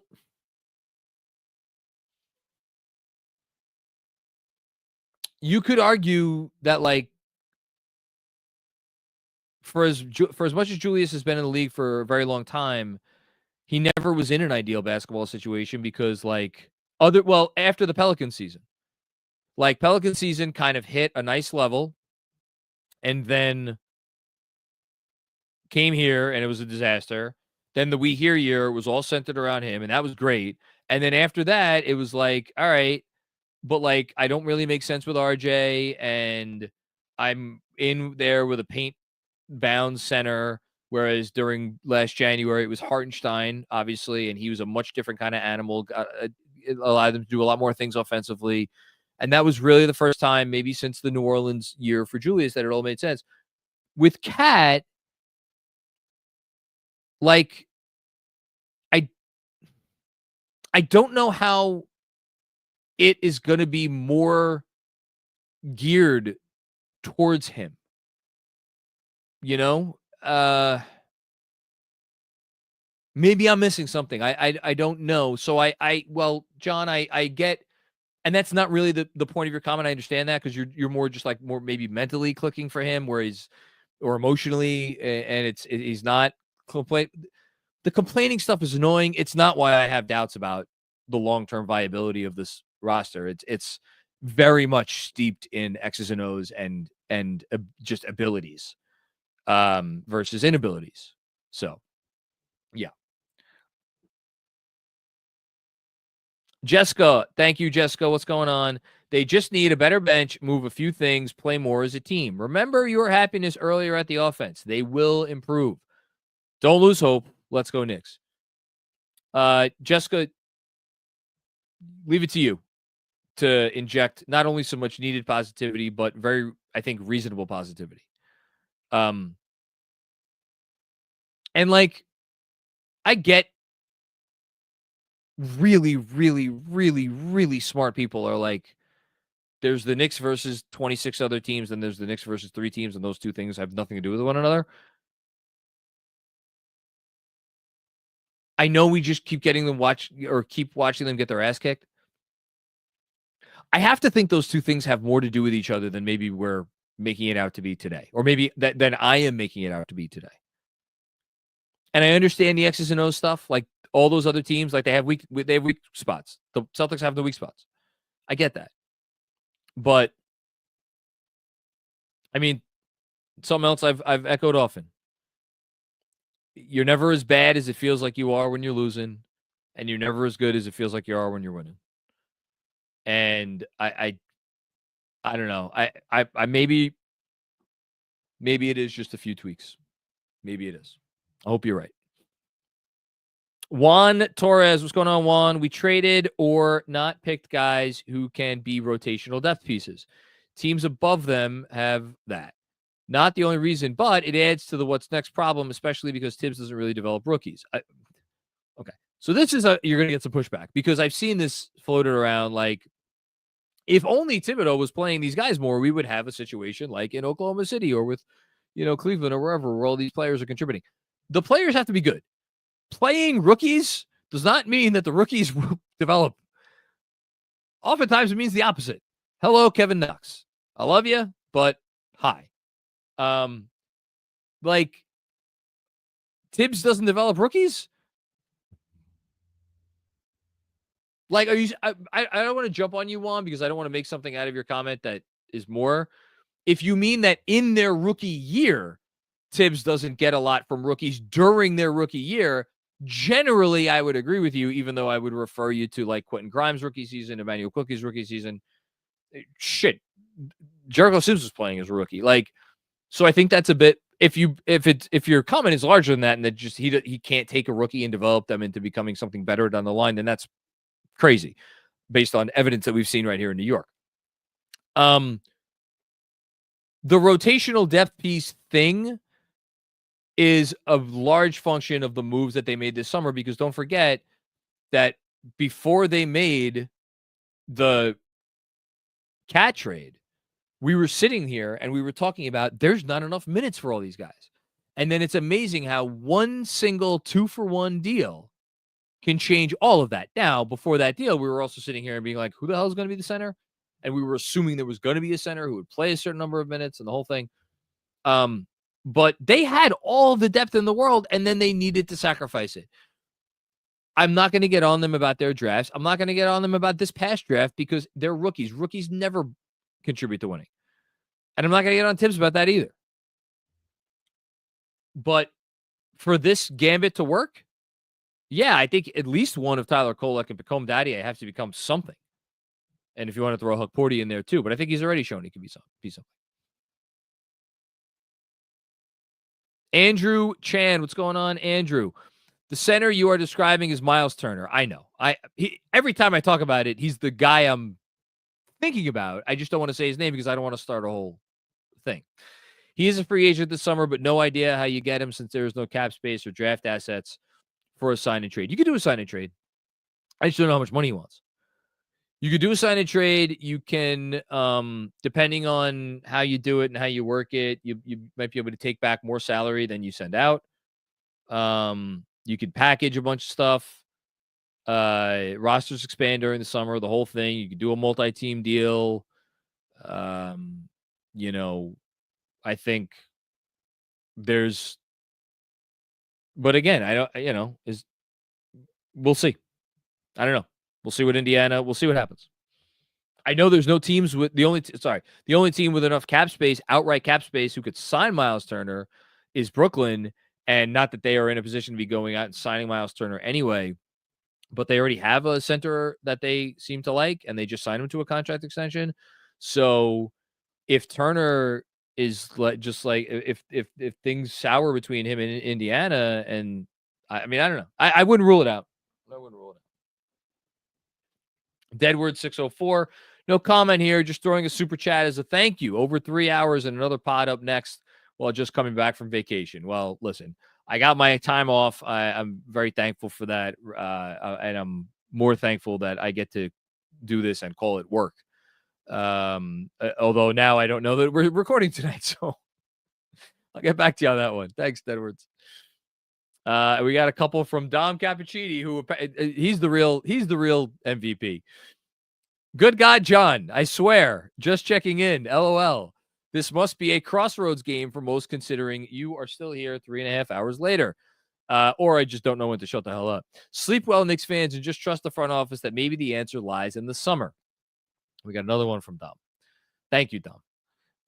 Maybe, just maybe. LOL. Let's go, Knicks. Take care. Yeah.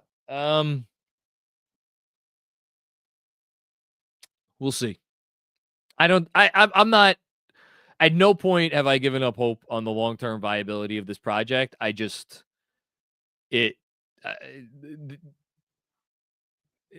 just, we're being more and more soberly reminded that we may not have stumbled upon the answer quite yet. There may need to be some more searching for the answer, which again, much worse places you could be. So there you go. And then last super chat is from Andrew Claudio, who apparently wants me to keep talking. Programming note, can officially confirm that John and Jeremy will be live Monday night at 7 p.m. Eastern time for our weekly recap episode. Tune in. Okay, so you heard it here first. We're moving to a live format for mine and Jeremy's weekly shows that we do. We're going to try to make this a regular thing. It's not going to be tonight, unfortunately, although I guess I don't even know what the hell else I would say that I haven't just said. So maybe 24 hours will give me some time to think of some new things to say. So tune in tomorrow or tonight if you're listening to this on Monday, 7 p.m. Knicks Film School YouTube channel, where me and Jeremy will do some Monday morning quarterbacking and talk about maybe what we thought about after we slept on this and gave it some more consideration. I just want to thank everybody who is still watching, everybody who did watch at some point in time. I want to thank BetUS, presenting sponsor of the show. Of course, if you do like what we do here and you appreciate the time that we put in, and obviously, as Andrew just said, it's not just me, it's Mark on the ones and twos. It's Andrew who has to flip this into a podcast. It's a whole team of people. Go ahead and give us a subscribe if you're not subscribed to the channel. Like the video, wherever you get your podcast, do the 5-star, the review, the whole thing. And I am looking forward to this being the low point of the season, honestly. That's what I'm looking forward to. And it might be. So we'll see. We'll keep our fingers crossed for that. All right. Everybody enjoy what's left of your Sunday. Take care. Talk to you soon. Peace out.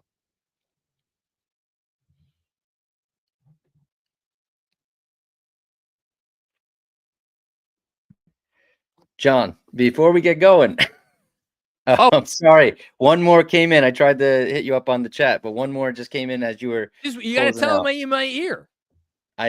I actually don't know how to do that yet. You got to ask Andrew for that. But I'm sitting here. What did I pulled up Benji's grade book. I was about to read them. Juan Torres, thank you for the generosity, Juan.